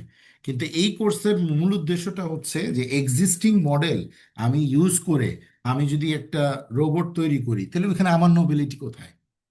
বা ওইটা আমি প্যাটার্ন করব কিভাবে? মানে ওখানে তো আমার নিজস্ব কোনো মানে সত্তা থাকবে না, আমার কোনো অ্যালগোরিদম নাই। তো যার কারণে এই কোর্সটা হচ্ছে মূলত নিজেদের ইউনিকনেসটাকে এস্টাবলিশ করা। দেন এক্সিস্টিং এজেন্টিক এআই কিভাবে তৈরি করা যায়, আমি আজকে অনেক রিসোর্স দিব, যেটা দিয়ে আপনি প্রফেশনাল কোর্সগুলো ফ্রি অফ কস্টে আপনি করতে পারবেন। যেখানে আপনাকে মডেল কিভাবে ট্রেন্ড হয় এটা শিখাবে না, এক্সিস্টিং মডেল আপনি কিভাবে ইউজ করবেন সেটা শিখাবে। তাহলে সেটা আপনি তো যদি ইউজ করতে পারেন, আমি সব এক্সিস্টিং মডেল কোথায় কি আছে অটোক্রাসে দেখাই দিলাম। রোবো ফ্লোতে আপনি এক্সিস্টিং মডেল পাবেন, গিট হাবে, সব জায়গায় গিট হাবে কোড দেওয়া আছে, আপনি পাবেন। তো ওগুলো আপনি ইউজ করতে পারবেন এখন, নো প্রবলেম। আচ্ছা, এখন আমি কিছু দেখাবো এই যে জায়গাগুলোতে ন্যাশনাল ইন্টারন্যাশনাল ফান্ডগুলো আসে। এই যে ফান্ড রাজার, এটা হচ্ছে একটা সাইট। এই ফান্ডরাজে আপনি দেখবেন যে আপনার ওয়ার্ল্ডে প্রফেশনালদের জন্য প্রচুর ফান্ডের অপরচুনিটি তৈরি হইতে থাকে। ঠিক আছে। Non profit movements, fiscal sponsor, বিভিন্ন ধরনের রিকোয়েস্ট, ডেমো, এগুলো তো থাকেই। কর্পোরেট কিছু রেসপন্সিবিলিটি থাকে, personal funding, funding solution, peer to peer কিছু ফান্ডিং, ডোনেশন ফর্ম যদি কেউ এখানে ডোনেশন করতে চায় আর কি।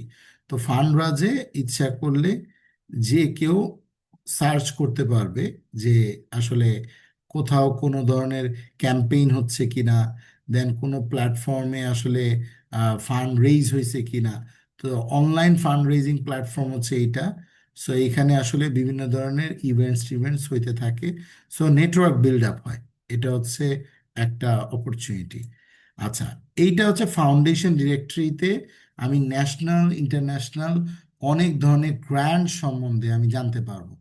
এবং এখানে ম্যালেঙ্গা ফাউন্ডেশন এবং ইন্টারন্যাশনাল ইউরোপিয়ান ফাউন্ডেশন আমি যখন সার্চ করব, তখন এই যে এখানে প্রায় 33.4 মিলিয়ন প্লাস গ্র্যান্টস কিন্তু এখানে অলরেডি ফান্ড আছে।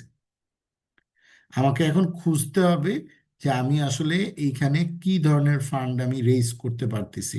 সো আমেরিকান রেড ক্রসের এবং বিভিন্ন ইউনিভার্সিটির ফান্ডিংগুলো এখানে কিন্তু আসতে থাকে। আপনি লগ ইন করে এটার ভিতরে ফিচার অ্যানালাইসিস করে আপনি কিন্তু এই ফান্ডিংগুলো সম্বন্ধে আইডিয়া নিতে পারবেন।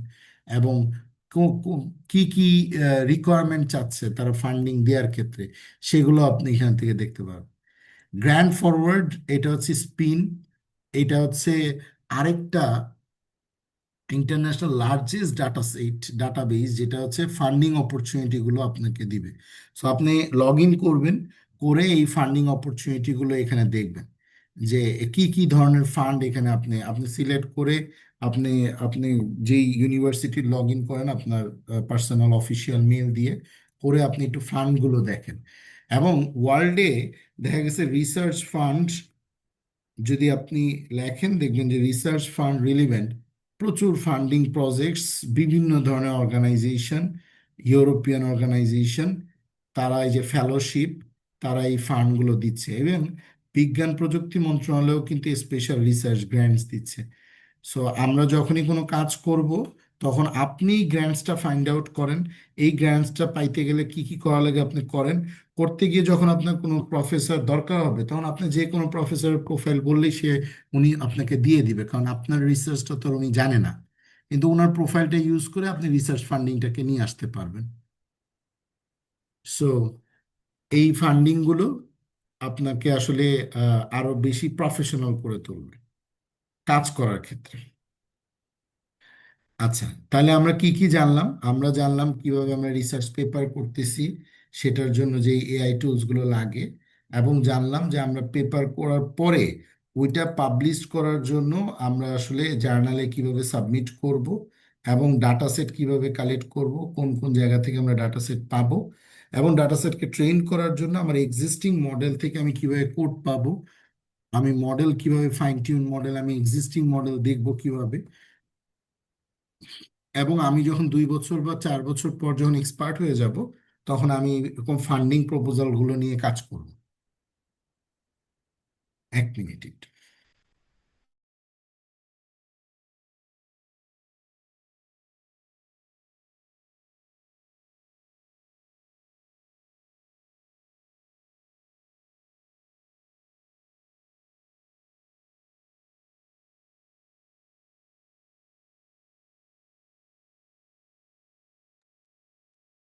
সো আমার খুবই রিসেন্ট আমার 2টা প্যাটেন্ট হয়েছে।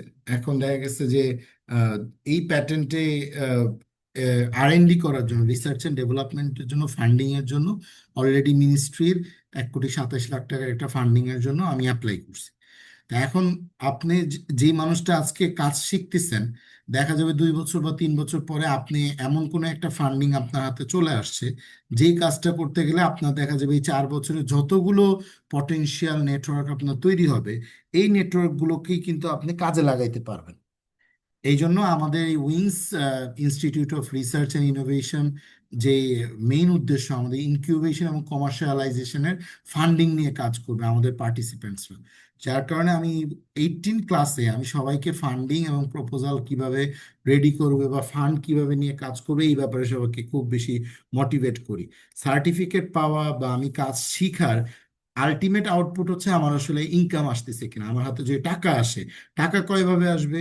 টাকা আসবে মূলত 4 ভাবে। এক হচ্ছে রিসার্চ করে টাকা আসবে, এক হচ্ছে বিভিন্ন ফান্ডিং প্রপোজাল থেকে টাকা আসবে, এক হচ্ছে আমি যদি কোনো ওয়েব অ্যাপ্লিকেশন অথবা কোনো রোবোটিক প্রোডাক্ট তৈরি করি, যেই প্রোডাক্টে আমার এআই মডেল দিয়ে আমি ওই প্রোডাক্টটা বিক্রি করতেছি, আমার ওইখান থেকে টাকা আসবে।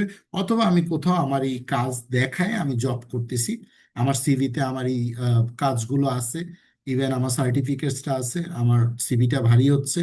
এই এই চারভাবেই তো আমার কাছে টাকা আসবে। ঠিক আছে, ওকে।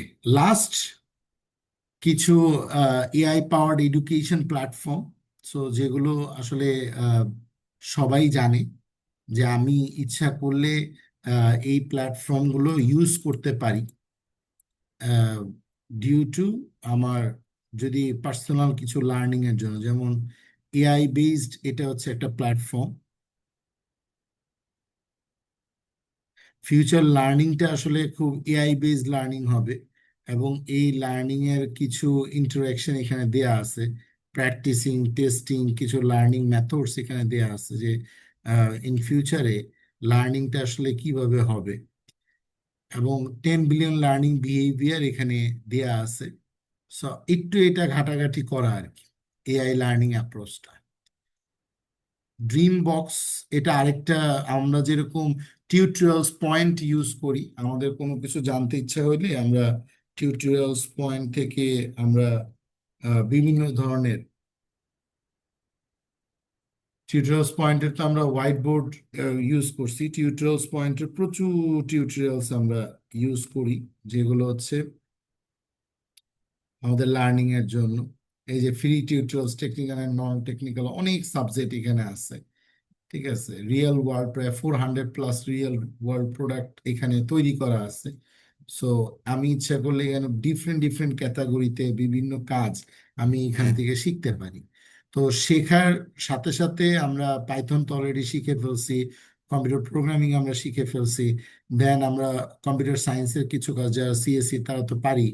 আমরা এবার দেখবো হচ্ছে আমরা ওয়েব ডেভেলপমেন্ট শিখবো, দেন আমরা এআই ইন্টিগ্রেশন ইন হার্ডওয়্যার আমরা শিখবো, বিভিন্ন ধরনের আমরা প্রোডাক্ট মেকিং করা শিখবো। এটা হচ্ছে মেইন কাজ। ঠিক আছে, এআই আমরা টুলস যেহেতু মেক করতে পারি, এখন আমরা প্রোডাক্ট মেকিং শিখবো। আচ্ছা, দেন হচ্ছে এই যে ডুওলিঙ্গো বলি, লিঙ্গুইজ, লার্নিং ল্যাঙ্গুয়েজ স্মার্টার ফাস্টার, এই যে সাইটগুলো, এই যে এআই সাইটগুলো, এই সাইটগুলো মূলত কাজই হচ্ছে আমি আমার যেই এডুকেশনটা, এই এডুকেশনটার সাথে এআই আমাকে সাপোর্ট দিচ্ছে। সে আমার সাথে, আমি ল্যাঙ্গুয়েজটা আমার এই ব্যাক এন্ডে ট্রেন করা আছে ইংলিশ ল্যাঙ্গুয়েজটা, এখন এই ট্রেনটা করার পর আমি ইচ্ছা করলে যে কোনোভাবেই এখান থেকে লার্ন করতে পারি। So I want to learn from new English, so ইচ্ছা করলে তার সাথে আমি ইন্টারাক্ট করতে পারি। আমার I want to my career education and training, okay, আমার এই এইজ, ইচ্ছা করলে আমি তাদের সাথে ওয়েব সার্চ এবং ইউটিউব, বিভিন্ন অ্যাপস তারা প্রোভাইড করতেছে। সো আমি এখান থেকে প্রচুর রিসোর্স আমি লগ ইন করে নিতে পারবো। সো এই হচ্ছে লিঙ্গুইস্ট। তো এগুলো আমি কিছু দেখালাম। আপনারা আপনাদের মতন করে আরো কত এআই টুলস, যেগুলো ওয়েব অ্যাপ্লিকেশন তৈরি হচ্ছে, যখনই কোনো একটা জবে, কোনো একটা ফার্মে যেখানে আপনি এঙ্গেজ হবেন, ফার্স্ট কথা হচ্ছে যেই কাজে আপনি এঙ্গেজ হবেন, সেই কাজে আপনি একদম অপটিমাম লেভেল পর্যন্ত, এবং সেখান থেকে কিভাবে আর্নিং বের করা যায়, আপনার সাথে যে কমিউনিটি কাজ করবে, আপনার সিনিয়র বা আপনার জুনিয়র, আপনার সেম এজ, তাদেরকে নিয়ে আপনি কাজটাকে প্রায়োরিটি দিবেন বেসড অন আর্নিং। সো এই ছিল আজকে আসলে মোটামুটি আমাদের আলোচনা। এই 18th ক্লাসে লাস্ট যেটা আমাদের আলোচনা, অপরচুনিটি টু ওয়ার্ক, এটা আমি একটু দেখাই দিব।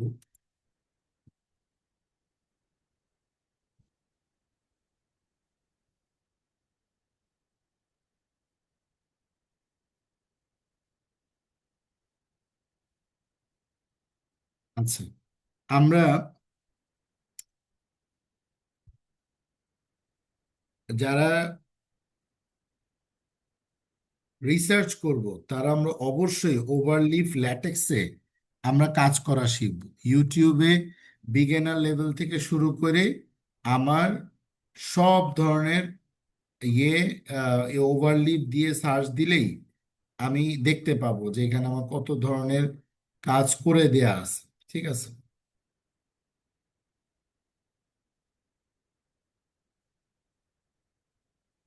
ওভারলিফে আমরা কি করতে পারি, যে কোনো ধরনের পেপার আমরা, এখানে ফরম্যাটিং নিয়ে অনেক ঝামেলা হয়। সো ল্যাটেক্সে যেটা মজার ব্যাপার হচ্ছে, ইচ্ছা করলেই আমরা হচ্ছে এই ওভারলিফে সব পেপার আমরা ওভারলিফে টেমপ্লেটেই লিখতে পারি।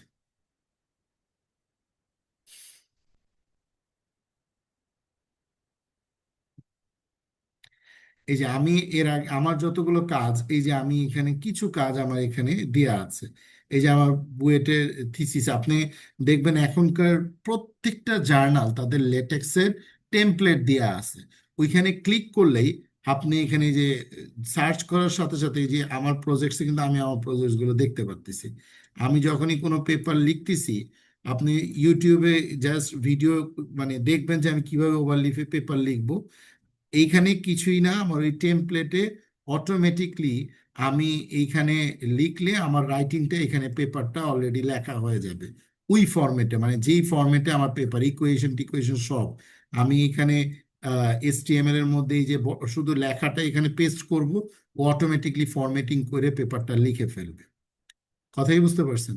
সাবসেকশন সাবসেকশন করে রাইটিং কোথায় কি লিখবো, ও প্রত্যেকটা জিনিস এখানে দেয়া থাকে।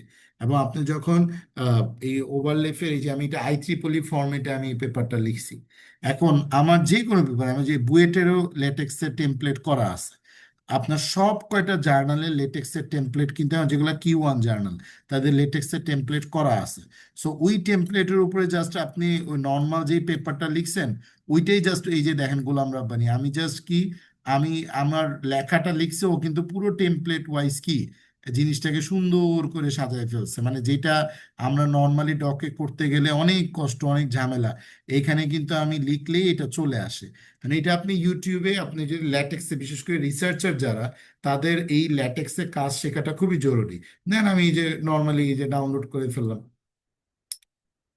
ঠিক আছে, আমি কিন্তু নর্মালি ডাউনলোড করে ফেলছি, এখন পেপারটা কিন্তু আমি জাস্ট সাবমিট করে দেবো যে কোনো জায়গায়, বা এই ল্যাটেক্সের ফাইলটাই আমি ইচ্ছা করলে লিঙ্কটা আমি যদি ওই জার্নালে সাবমিট করে দিই, তাহলে আমার এই পুরো ফাইলটা ওখানে চলে যাবে। সো এই ওভারলিফের কাজটা শেখাটা খুব জরুরি এখানে। আপনি যে কোনো একটা নতুন প্রজেক্ট ধরেন, আপনি নতুন একটা ফোল্ডার নিলেন, নতুন একটা ফাইল ক্রিয়েট করবেন। হ্যাঁ, নতুন একটা ফাইল ক্রিয়েট করলেন, সাপোজ ধরেন যে IEEE কোনো একটা পেপার আপনি ক্রিয়েট করবেন। এই যে IEEE টেক্সট, এই যে দেখেন পুরোটা ফাঁকা হয়ে গেছে। মানে আপনি যখন এখানে এডিটিং শুরু করবেন, দেখবেন যে আপনি কোড এখানে লিখলে আস্তে আস্তে করে ওই টেমপ্লেট ওয়াইজ ও রিকম্পাইল করে ফেলবে। আপনি যে এখানে ওর যেই কম্পাইলেশনটা থাকবে, এই যে এখানে ক্লিক করেন, আপনি এখানে ক্লিক করে রিকম্পাইলেশন দেন, দেন এই যে এখানে অপটিমাইজার লেখা আছে, চ্যাপ্টার 4 লেখা আছে। ঠিক আছে, এই চ্যাপ্টারটা কিভাবে আপনার লিখবেন, কোথায় কোনটা কি লিখবেন, ও এখানে কিন্তু সাজেস্ট করবে।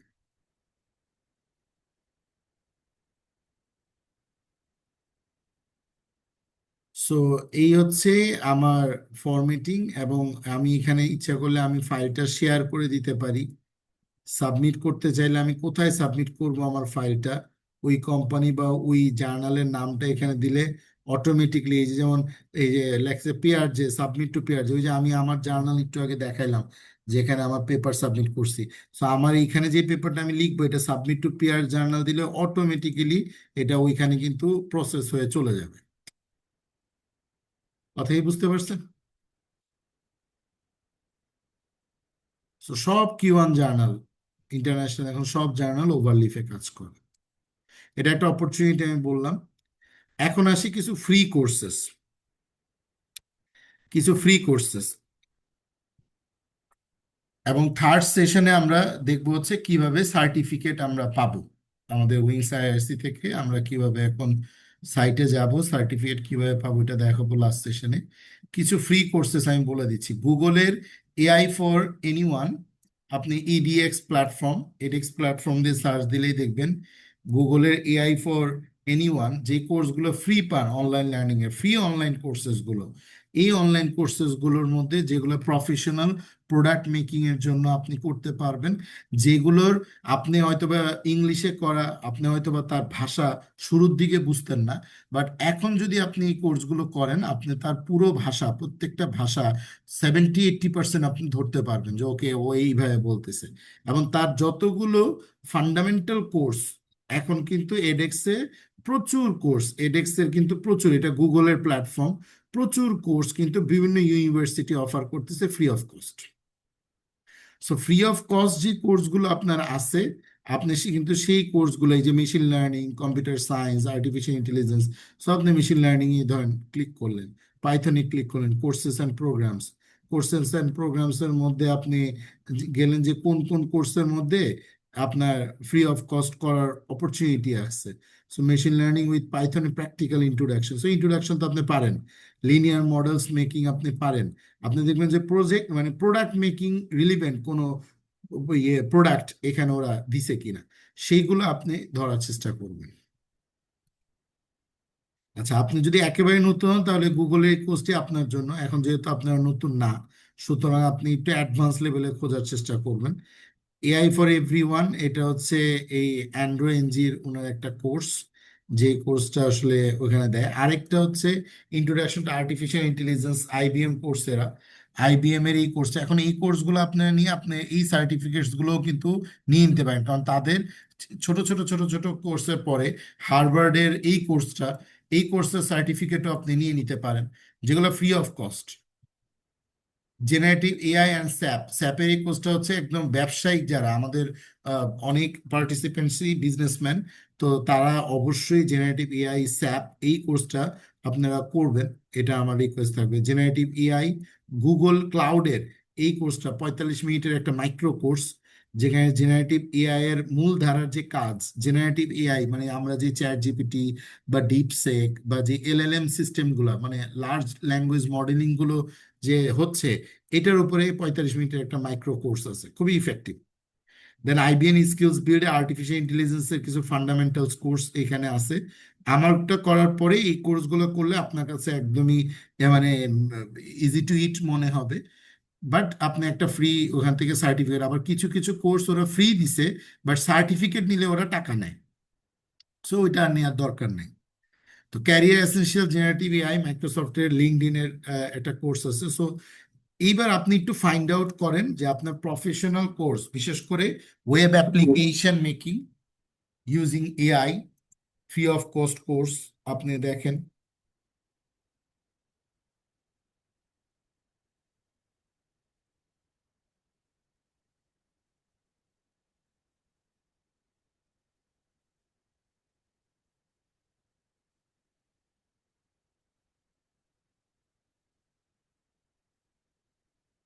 ফ্রি আপনার যদি ওয়েব বেসড অ্যাপ্লিকেশন, কারণ এখন হচ্ছে আপনাকে উপরের দিকে যাইতে হবে, যেই কোর্সগুলো আপনাকে হচ্ছে আপনার এই কাজের, এই যে web development free course with artificial intelligence, দেখেন ইউডিমির এই ফ্রি কোর্সটা ওয়েব ডেভেলপমেন্টের, ইউডিমির, তো web development free course with artificial intelligence, এই কোর্সটা আপনি করে ফেলেন, যেহেতু ফ্রি, এই যে এনরোল নাও।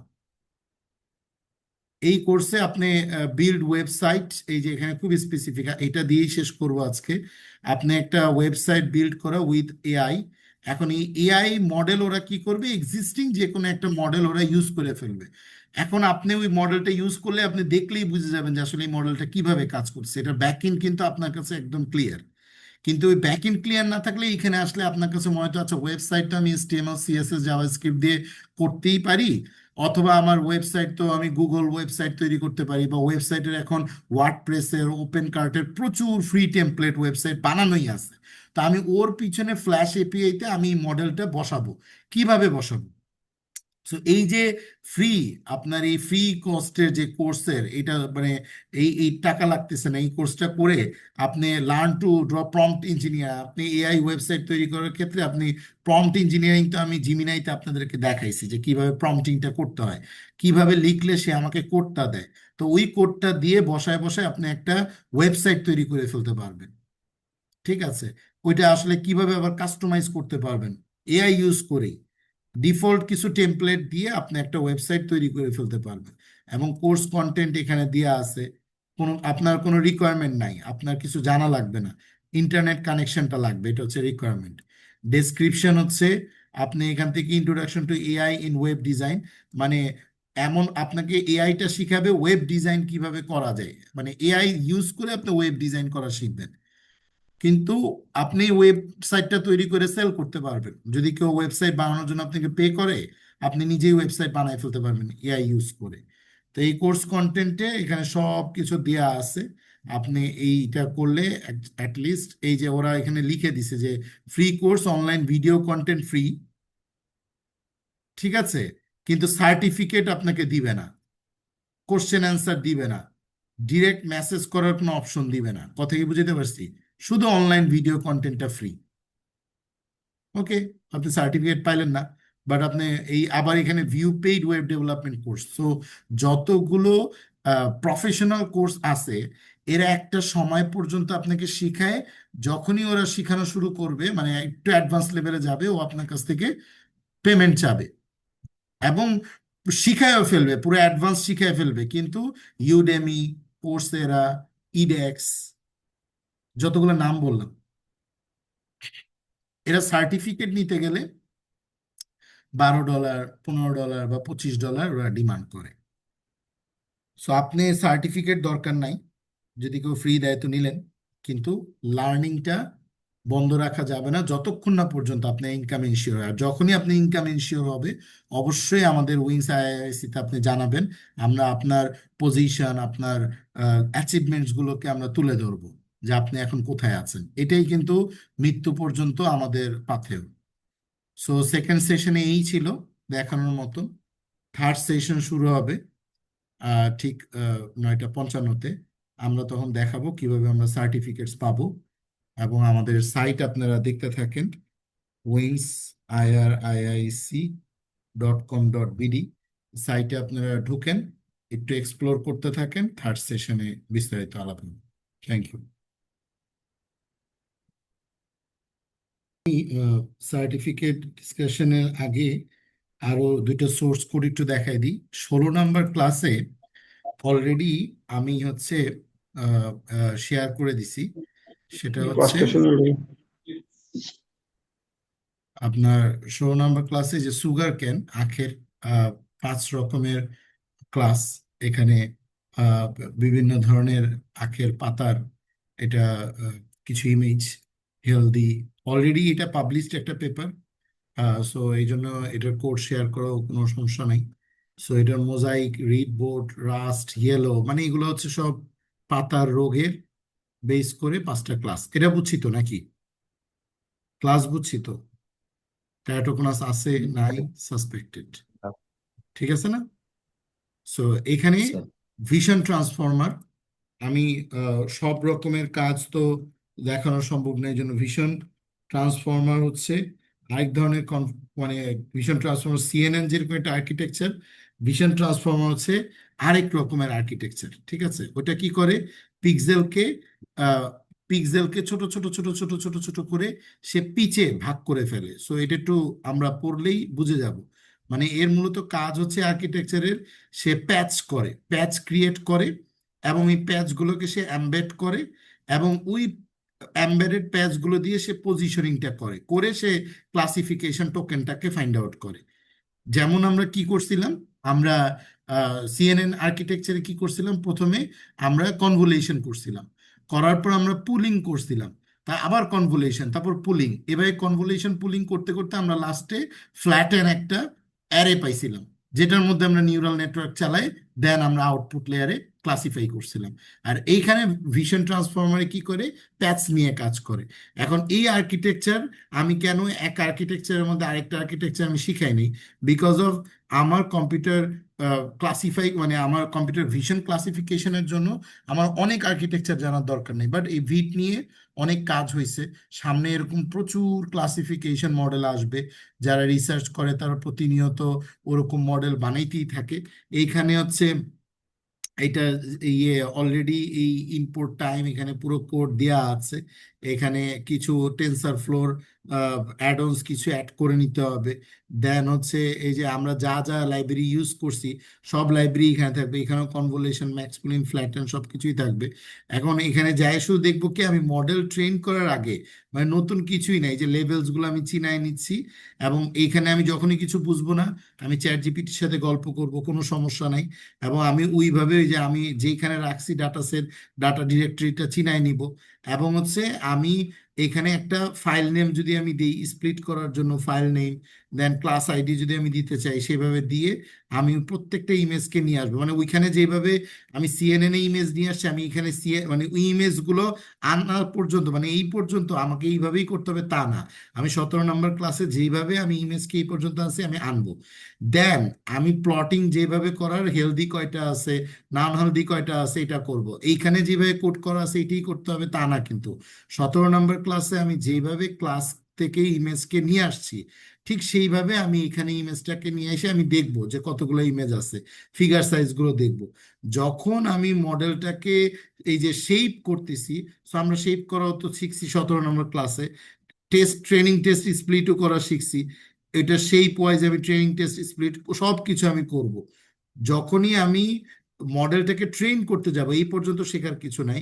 মডেলকে ট্রেন করার সময় আমি লার্নিং রেট, ব্যাচ সাইজ, ইপোক্স, এগুলো সব আমার নিজের মতন করে আমি দিব। ডাইমেনশনগুলো আমি আমার নিজের মতন দিব। আমার অগমেন্টেশন আমি গত 17 নম্বর ক্লাসে যেভাবে আমি অগমেন্টেশন করছি ওইখানে লেয়ার ইউজ করে, ওইটা আমি করব, কোনো সমস্যা নাই। এই মাল্টিপল লেয়ার পারসেপ্ট্রনের জন্য আমি এখানে একটা অ্যাক্টিভেশন ফাংশন ইউজ করছি। ঠিক আছে। আর এখানে একটা ক্লাস তৈরি করছি। এই দুইটা জিনিস হচ্ছে আমার নতুন। কথাই বুঝতে পারছি ভিটের। এইটা হচ্ছে ভিটের কনসেপ্টের মাল্টিপল লেয়ার পারসেপ্ট্রনে অ্যাক্টিভেশন ওয়াইজ কাজ করে।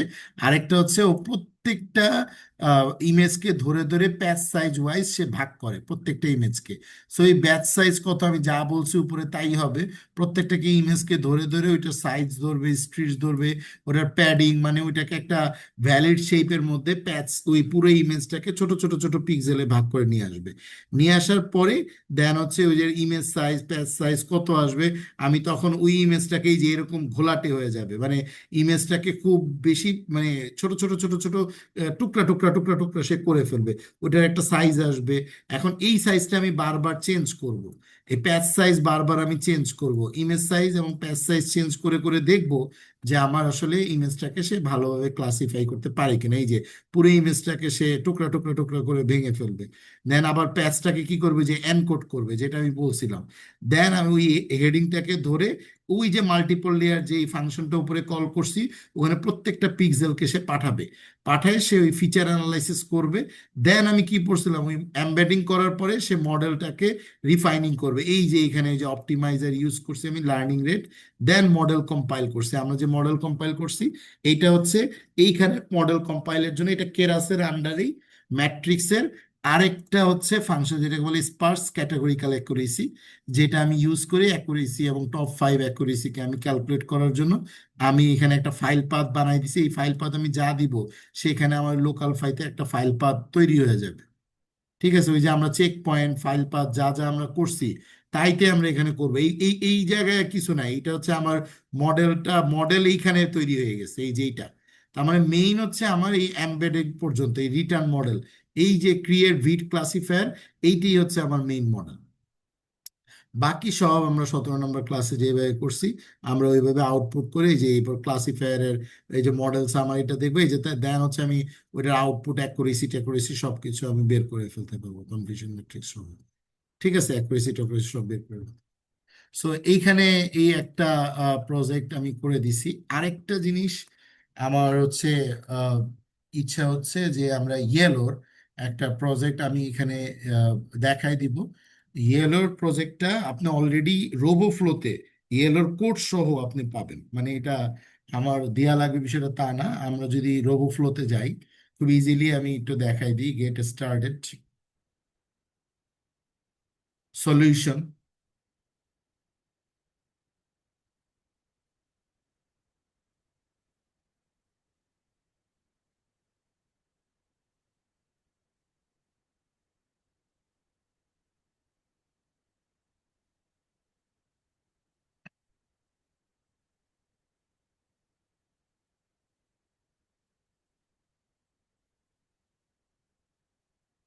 কোডের বেসিক যেহেতু এখন আহ, সবার দাঁড়ায় গেছে, এখন কাজ হচ্ছে যে যত বেশি পারা কোথায় কোথায় কোড আছে সেটাকে এক্সপ্লোর করা।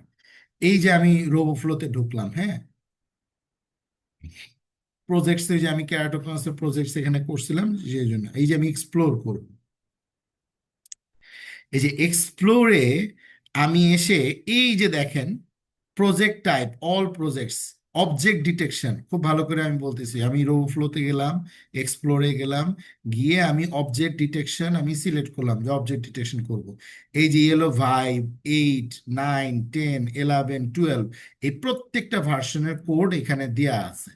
আমি এই যে ও আমি এভাবে করে অ্যানোটেট করে দেওয়া যায়, এই যে যেটা হচ্ছে অবজেক্ট ডিটেকশনের অ্যানোটেশন করে দেওয়া যায়, যে এই অ্যানোটেশন গুলো করলে চেনা যায় যে আচ্ছা ঠিক আছে এটা মানুষ, এটা খাবার, সে অবজেক্টটাকে এই যে অ্যানোটেশন যে করে দেয়া, সেটার জন্য দুইটা ফাইল জেনারেট করতে হয়।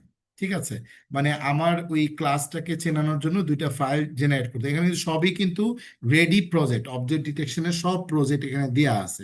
কোনোটা ফায়ার ডিটেকশন করতেছে, কোনোটা হচ্ছে প্লাস্টিক রিসাইকেবল ডিটেকশন করতেছে, ক্লিয়ার, কোনোটা হচ্ছে যে এই যে টেনিস বল ডিটেকশন করতেছে, কোনোটা লিভ ডিজিজ ডিটেকশন করতেছে, কোনোটা ডিজিজ ডিটেকশন, কোনোটা বাস্কেটবল ডিটেকশন করতেছে। সো আমি যে কোনো একটা প্রজেক্ট, এই যে হার্ড হার্ট হ্যাট ইউনিভার্স, আমার যেইটা আমার মনে হয় যে আমি প্রজেক্টটাকে ফাইন্ড আউট করব, আমি সাপোজ ধরলাম হচ্ছে যে হিউম্যান ফেজ ইমোশন, আমি এটাকে ডিটেক্ট করতে চাই। তো ফেজ ইমোশন দেখলে কোনটা রাগ, কোনটা বিস্ময়, এই আমি এইটার আমি এখানে অলরেডি 715 জন ডাউনলোড করছে, আর এটা প্রায় 17,000 মানুষ ভিউজ করছে। এখানে সব কয়টা মডেল অলরেডি কোড সহ আমার এখানে দেয়া আছে।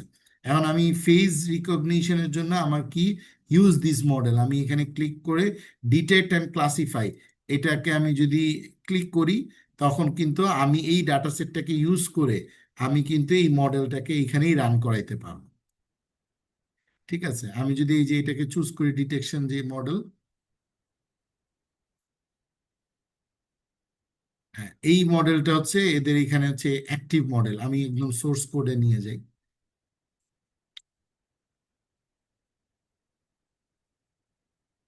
এইখানে ক্লিক করে আমি যদি ডাটা সেটটাকে create your own copy for edit, Golam Rabbani for data set,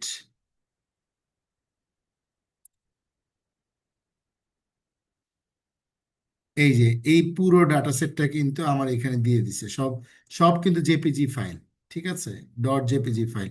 এখন কোশ্চেন হচ্ছে যে স্যার, এই যে দাগটা যে সে দিল, হ্যাঁ, এতটুকুই তো বোঝা যাচ্ছে যে এটা আসলে এক একজনের এক এক রকম ইমোশনের, এই যে ডাটা সেটটা প্রায় 9,400 ডাটা সেট এখানে আছে। এই যে অবজেক্টটাকে যে ক্লিপ করতেছি, আমি এই অবজেক্টটাকে কিভাবে ক্লিপ করবো, এটার জন্য আমরা ইউজ করব হচ্ছে মেক সেন্স ডট এআই। আমি যখনই মেক সেন্স দিয়ে আমরা, এই যে মেক সেন্স ডট এআই, আমরা ইউটিউবে শিখবো যে কিভাবে আমরা আমাদের অবজেক্টের আমরা সিএসভি ফাইল জেনারেট করতে পারি এবং যে কোনো ধরনের ক্লাস আমরা এখানে তৈরি করতে পারি। সো এখন এই মেক সেন্সে আমি কি করব, আমি এখানে কিছু ফাইল আগে রেডি করব। সো এই যে এখানে লেখা আছে যে গেট স্টার্টেড, সো এইখানে আমরা স্টার্ট করব। এখন এইখানে ড্রপ ইমেজ করা লাগবে। এখন আমি জাস্ট স্যাম্পল, আমি কিছু ইমেজ এখান থেকে আসলে এখানে নেই, হ্যাঁ, কিছু স্যাম্পল ইমেজ।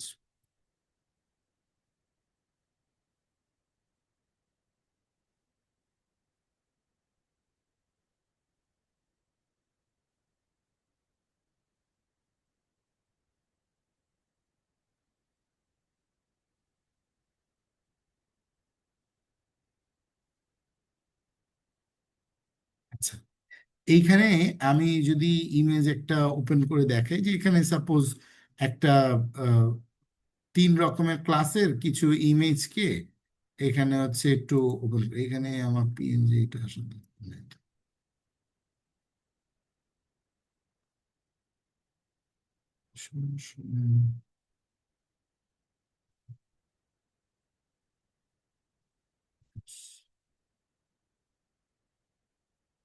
আচ্ছা, এটা হচ্ছে একটা র ডাটা, খেয়াল করি। এখন এই জায়গাটা হচ্ছে ব্লাস্টিক, দেখে বোঝা যাচ্ছে যে এটা হচ্ছে ব্লাস্টিক। এখন আমি কোনো একটা ইমেজের এই ব্লাস্টিকটাকে চেনার জন্য, হ্যাঁ এটা তো অ্যাক্রোবাট,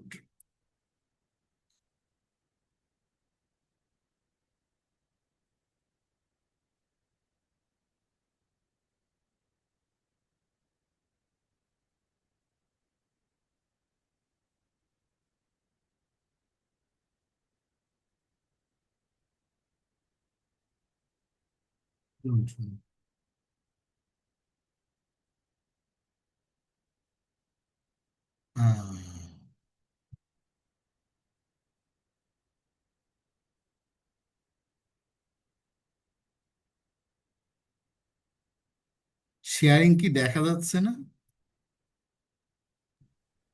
স্ক্রিনটা লক হয়ে আছে, একটু ফ্রিজ হয়ে গেছে মনে হয়। এখন কি দেখা যাচ্ছে? স্ক্রিন দেখা যাচ্ছে, বাট এবার ঠিক আছে স্যার, এখন দেখা যাচ্ছে।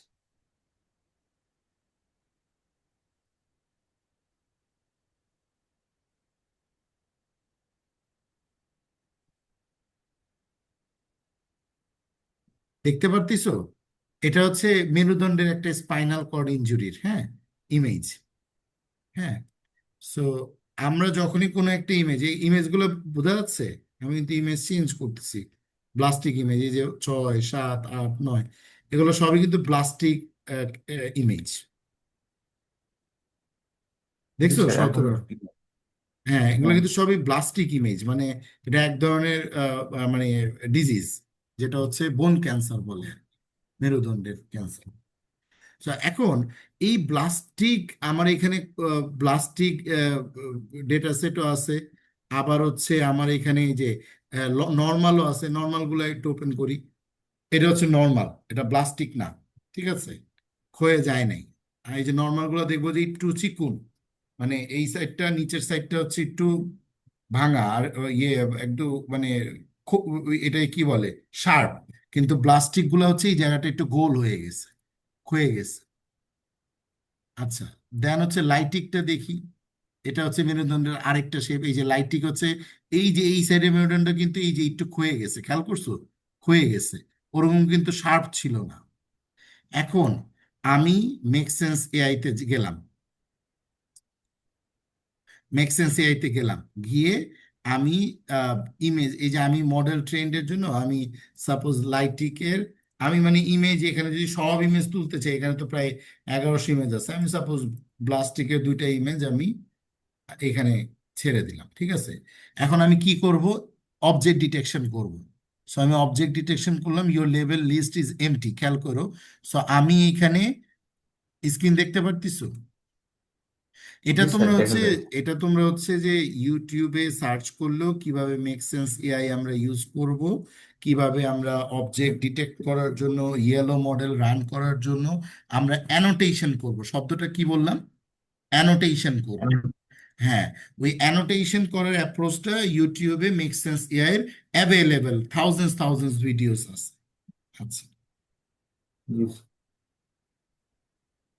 লেভেলস এর মধ্যে আমি হচ্ছে যে আমার এখানে একটা লেভেলের নাম দিলাম হচ্ছে ব্লাস্টিক, ঠিক আছে, এমনি নাম দিলাম। এটা হচ্ছে কি, BLASTIC, ব্লাস্টিক।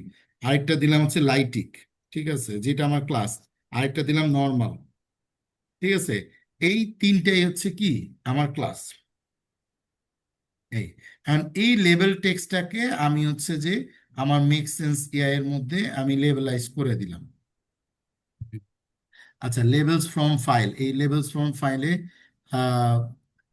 ড্রপ লেভেলস আমি করতে পারি, অথবা আমি তো রেডি করে রাখছি ডেস্কটপে, এই যে level text dot text file, আমি চিনাই দিলাম। ও কিন্তু দেখো 3 লেভেলস ফাউন্ড, খেয়াল করছো? স্টার্ট প্রজেক্ট, এই যে অলরেডি কিন্তু সে আমার ইমেজ দুইটাকে পায়ে গেছে। হ্যাঁ, এই যে আমি সিলেক্ট করে দিলাম, খেয়াল করো যে এটা কি আমার ব্লাস্টিক। এখন আমার এই সিলেক্ট লেভেলে গিয়ে আমি বললাম এটা কি ব্লাস্টিক, তাহলে এটা সেভ হয়ে গেল। ক্লিয়ার? আবার এই যে এটা, এগুলাকে কিন্তু আমি অ্যানোটেট করতেছি, হ্যাঁ, এই যে আমি অ্যানোটেট করতেছি, এটাও কি আমার ব্লাস্টিক, সেভ হয়ে গেল। এই যে এখন এটা উভয়, এই যে আমার ব্লাস্টিক, এই যে ব্লাস্টিক। এখন আমি যত ইমেজই এখানে নিয়ে আসবো, আমি এইভাবে, আমি মেশিনকে ইয়েলো রান করার আগে আমি আসলে অ্যানোটেশনটা করে নিব। আমার যতগুলো ইমেজ দিয়ে আমি মেশিনকে ট্রেন করতে চাই, প্রত্যেকটাকে আমি কি করব? অ্যানোটেশন করে নিব। আচ্ছা, এখানে এইভাবে করে না আসলে কোনো সমস্যা নেই, আমরা ইম্পোর্ট করতে পারবো।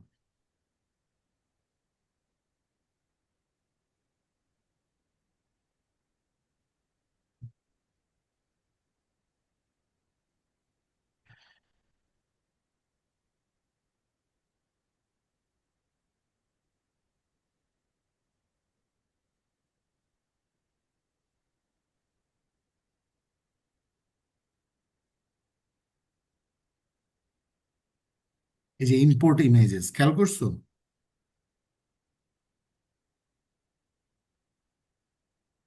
প্রথমে কাজ হচ্ছে এই যে আবার লোড দিলাম, এইভাবে আমি একটা একটা করে ইমেজ আনবো। এটা কি? এটা হচ্ছে আমি ইমেজ আনলাম হচ্ছে লাইটিক। তাইলে আমি এই সিলেক্ট করে দিলাম, এটা হচ্ছে কি? লাইটিক। ক্লিয়ার? এইভাবে আমরা আনবো, আমরা সিলেক্ট করব এই। এখন এই যে ফাইলটা আমি অ্যাকশনে গিয়ে আমি এক্সপোর্ট অ্যানোটেশন, এখানে হচ্ছে ইম্পোর্ট ইমেজ, এক্সপোর্ট অ্যানোটেশন যখন ক্লিক করব, ও আমাকে তখন দেখো কি কি ফাইল দিচ্ছে। একটা হচ্ছে ইয়েলো ফরম্যাট, খেয়াল করছো? আরেকটা হচ্ছে আচ্ছা, সিএসভি ইয়েলো। ফাইল। হ্যাঁ, এই দুইটা ফাইল আমি ইয়েলো ফরম্যাট ফাইল দিয়ে যখন আমি এক্সপোর্ট করব, তখন যে জিপ ফাইলটা আমার আসবে, এগুলো তোমরা ইউটিউবে সার্চ করলেও দেখতে পারবা। এই জিপ ফাইল যেটা আসবে, সেটাকে যদি আমি এক্সট্রাক্ট ফাইলস করি,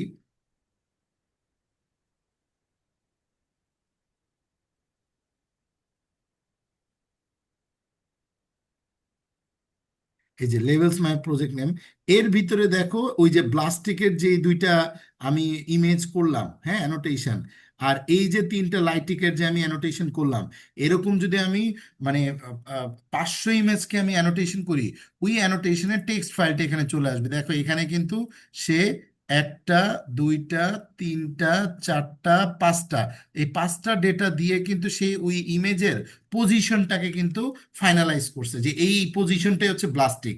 এর বাইরে যা ইমেজ আছে ওগুলা কিন্তু ব্লাস্টিকের আয়তাভুক্ত হবে না। বুঝছো না বুঝো নাই? বুঝতে পারছি স্যার, ওই এটার বাইরে যেগুলো আপনি। হ্যাঁ, ওই যে এখন এইভাবে আমি যতগুলো অ্যানোটেশন করব, ওই ইমেজের ফাইলটাকে আমি ইম্পোর্ট করব, কইরে এই যে তুমি ওভারফ্লোতে গিয়ে তোমরা যেটা করবে, এই যে ইয়েলোর ফাইলগুলো বা প্রজেক্ট কোডগুলো তোমরা হচ্ছে সার্চ করলে দেখবা যে ইয়েলোর কোড এখানে রেডি করা আছে। ইয়েলোর কোড তুমি এখানে যদি ডিরেক্টলি লেখো যে ইয়েলো, মানে এগুলো তো আরেকজনের বানানো কোড। কথা হচ্ছে ইয়েলো ভার্সন, এই যে গিট হাব ভার্সন 11 গিট হাব, তো একদম সরাসরি আহ, এটা হচ্ছে state of the art YOLO models build on foundational create করা একটা সরাসরি সোর্স কোড এখানে দেয়া আছে।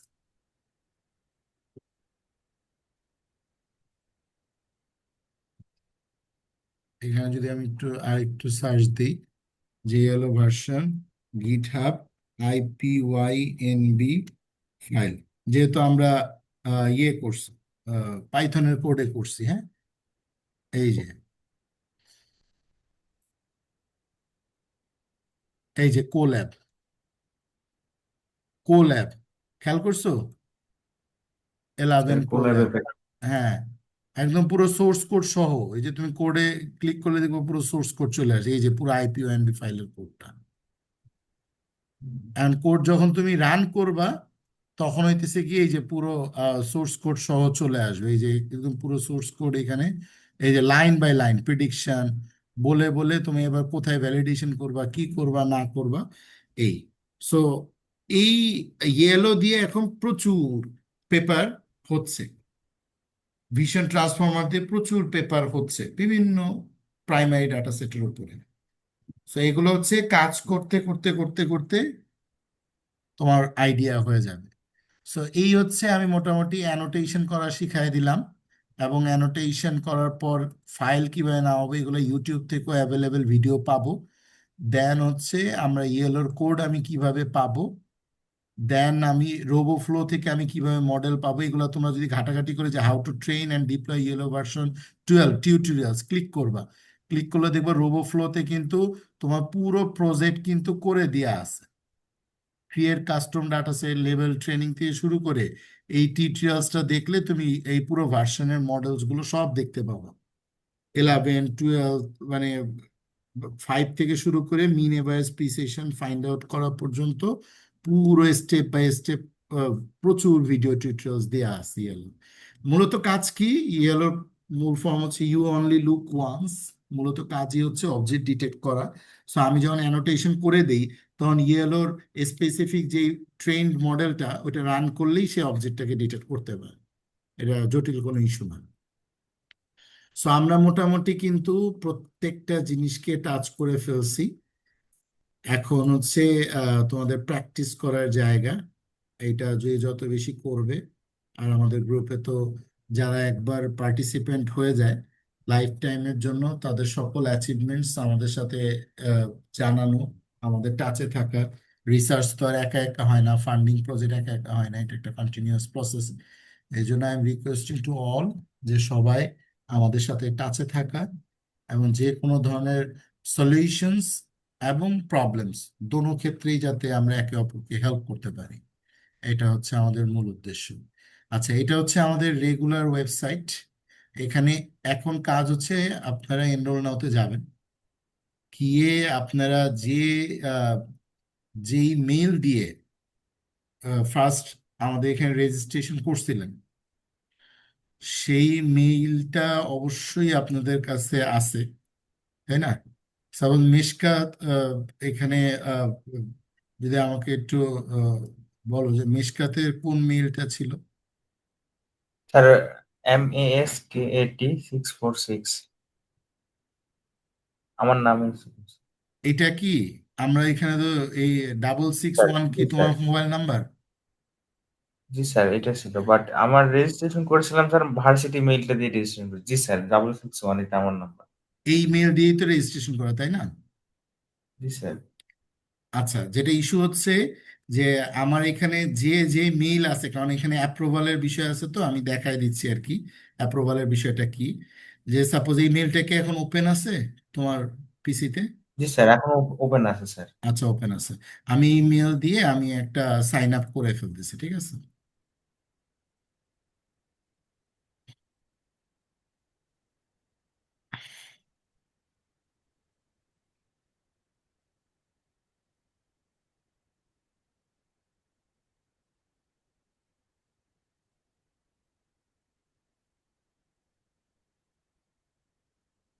আচ্ছা, পাসওয়ার্ড আমি তোমাকে পাঠাই দিব আর কি, তুমি পরে চেঞ্জও করে নিতে পারবা, নো ইস্যু।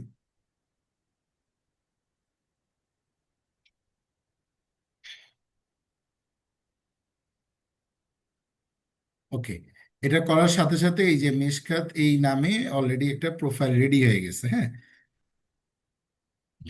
যেটা ফার্স্ট কাজ সেটা হচ্ছে যে প্রোফাইলে ক্লিক করে এইটা কিন্তু এই যে এখানে ওয়ার্নিং দেওয়া আছে, you can only update your name once. একবারই কিন্তু আমরা এই নামটা দিতে পারবো, কারণ এই নামেই কিন্তু আমাদের সার্টিফিকেট প্রিপেয়ার হবে। কথাই বুঝতে পারছি? সুতরাং এটাই তো নাম নাকি, হোসেইন জি মোহাম্মদ স্যার। মিশকাত। হোসেইনে কি জি একটাই স্যার। এস নাকি? জি। জি স্যার, একটাই আছে সার্টিফিকেট। নামে ভুল নাই তো নাকি? না স্যার, সার্টিফিকেট এইটাই স্যার। আচ্ছা, আর অ্যাড্রেস তো এইখানে কোনো অ্যাড্রেস কি আছে? কোনো অ্যাড্রেস?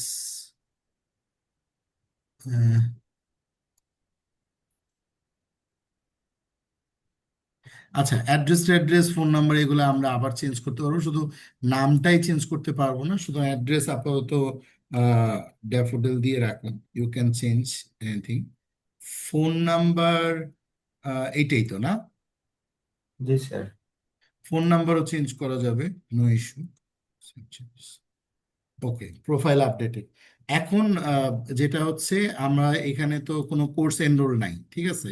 তা ব্রাউজ কোর্স দিয়ে আমাদের যে কোর্স ছিল এই কোর্সে ক্লিক করে আহ, এই যে অলরেডি এখানে এনরোল নাও, এনরোল নাওতে ঢুকে এখানে আমরা এখন তো আর মনে নাই কে কিভাবে পেমেন্ট করছিলাম, তাই না? যে যেটা দিব কোনো সমস্যা নাই, কারণ এগুলো তো আমাদের কাছে অলরেডি নাম মোবাইল নাম্বার, আমরা শুধু নাম আর মোবাইল নাম্বারটা চেক দিব। সো সাপোজ আমি ধরেই নিচ্ছি যে তুমি জাস্ট তোমার জি স্যার, ঠিক আছে। হ্যাঁ, জাস্ট তোমার মোবাইল নাম্বারটা দিয়ে ট্রানজেকশন আইডি তোমার কাছে যদি থাকে, আমাদের এখানে যদিও আছে ট্রানজেকশন আইডি, মানে এখানে যারাই সার্টিফিকেটের জন্য আমরা অ্যাপ্লাই করব আগে কোর্সটা এনরোলড হইতে হবে। তো আগে তো আমরা ম্যানুয়ালি এনরোল করে দিছিলাম, এখন আর কি সিস্টেমে ট্রানজেকশন আইডি ভুল হলেও কোনো সমস্যা নাই, আমরা নাম আর মোবাইল নাম্বারটা চেক দিব। আর পেমেন্ট প্রুফ তো এখন পেমেন্ট প্রুফের তো কিছু নাই, তো যার কারণে যে কোনো একটা ফাইল দিয়ে সাবমিট পেমেন্টটা করে দিবেন, হ্যাঁ।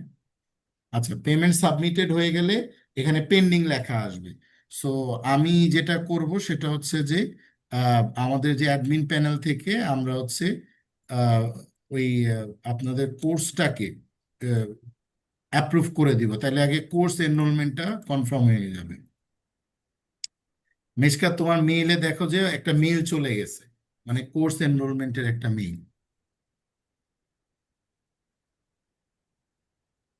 আচ্ছা, আর না হলে এই যে দেখবো যে আমরা এই সাইটে ড্যাশবোর্ডে এসে দেখবো যে কোর্স চলে আসছে।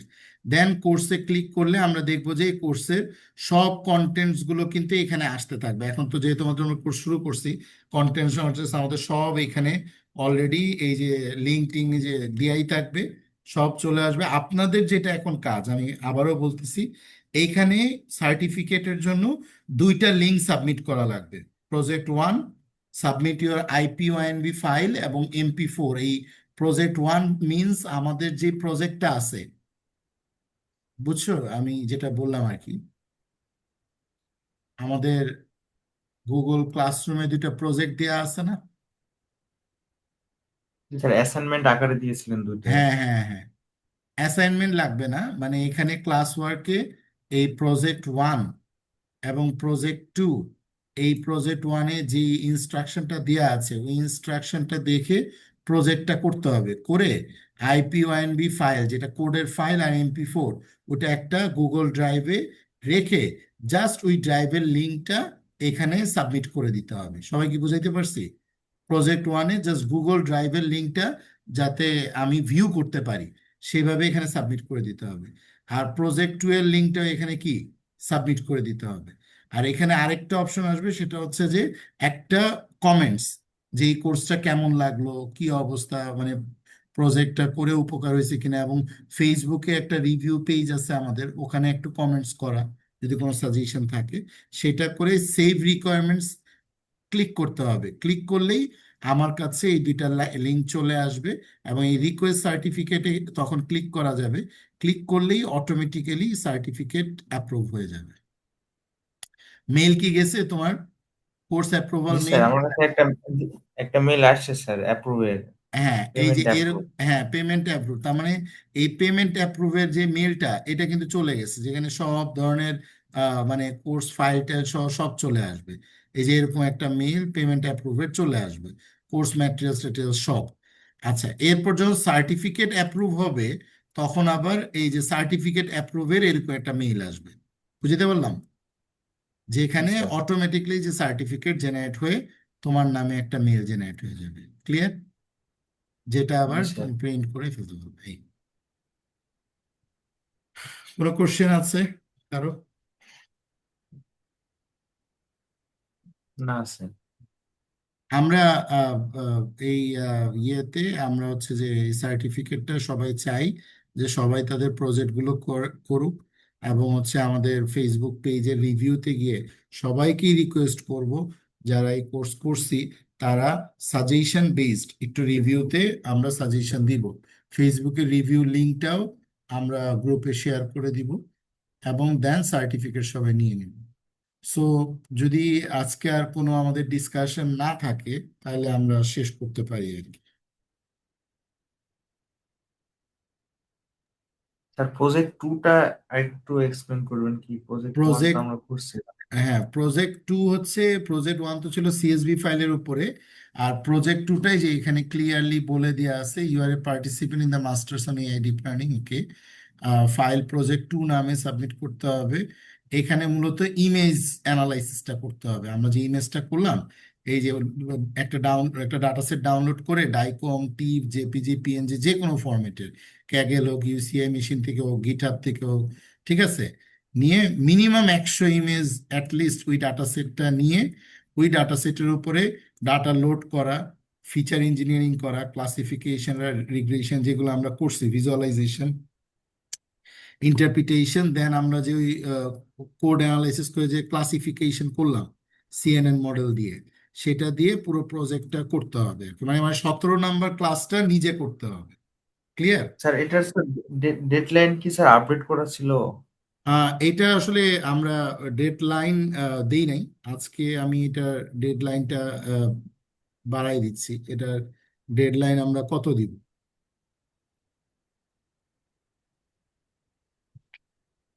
আমি চাই যে স্যার সবাই আসলে সার্টিফিকেট নিয়ে নিক স্যার এটা স্যার ডেডলাইনটা পরে স্যার আপডেট করে দিন স্যার, এখন হচ্ছে মানে সামনে ফাইনাল এক্সাম তো আমাদের হ্যাঁ, সবারই। আচ্ছা, ওইটা সমস্যা নেই, আমি 31 তারিখ পর্যন্ত দিয়ে দিলাম, ঠিক আছে। জি স্যার। এটা করে সাবমিট করে সার্টিফিকেটটা নিয়ে নিতে হবে এই আর কি। জি এটা স্যার। মানে সাবমিশন ক্লোজ হবে না। তুমি এইখানে সাবমিট করে দিয়ে এরপর হচ্ছে যে ওই নিজের গুগল ড্রাইভে আপলোড করে দেয়া আর কি। নিজে একটা ভিডিও করতে হবে, MP4 ভিডিও, মানে আমি যে প্রজেক্টটা করছি কোডটা, ওইটা আহ, একটু ভিডিওটা অন করে, যেটা হচ্ছে জুম, জুম ভিডিওটা অন করে বা ওই স্ক্রিনটা রেকর্ড করতে হবে ভয়েস সহ, নিজের ছবি সহ। তখন নিজেই টিচার হিসাবে ওই কোডটা বুঝাইতে হবে। বুঝাইতে পারছি? আমি যাতে ওই জি ভিডিওটা স্যার। দেখলেই বুঝি যে আচ্ছা তোমার এই পুরো কোডে তুমি কি বলতে চাচ্ছ সেটা তুমি বুঝছো। সো আমি অ্যাকচুয়ালি এখানে পার্টিসিপেন্ট আপনাদের সবাইকে রিকোয়েস্ট করতেছি যে প্রজেক্ট 1 প্রজেক্ট 2-তে আপনি আগে কোড করবেন, করে ওইটা আপনি স্ক্রিন রেকর্ড করবেন আপনি অ্যাজ এ টিচার হিসাবে। এমনভাবে করবেন যাতে আমি ওই ভিডিওটা আপনার ওই গুগল ড্রাইভে গিয়ে ভিডিওটা দেখে বুঝতে পারি যে আপনি বুঝছেন। দেন আমি সার্টিফিকেটটা অ্যাপ্রুভ করে দেব। দেন আপনার কাছে মেইল চলে যাবে এবং আপনি অলরেডি সার্টিফিকেটটা আবার ওইখান থেকে নামায় দেখতেও পারবেন, কোনো সমস্যা নেই। আপনার সিস্টেমেও ওইটা আপনি যখন, আমরা এখান থেকে যখন সার্টিফিকেটগুলো রেডি করি তখন অ্যাপ্রুভ হওয়ার পর, এই সার্টিফিকেট ম্যানেজমেন্টে অ্যাপ্রুভ হওয়ার পর সাথে সাথে ওইটা হচ্ছে যে যে সার্টিফিকেটটার জন্য ইস্যু করে, আমার স্ক্রিন দেখা যাচ্ছে তো না? জি স্যার। নিষ্কাতে দেখা ওইটা যাচ্ছে। কোথায় গেল?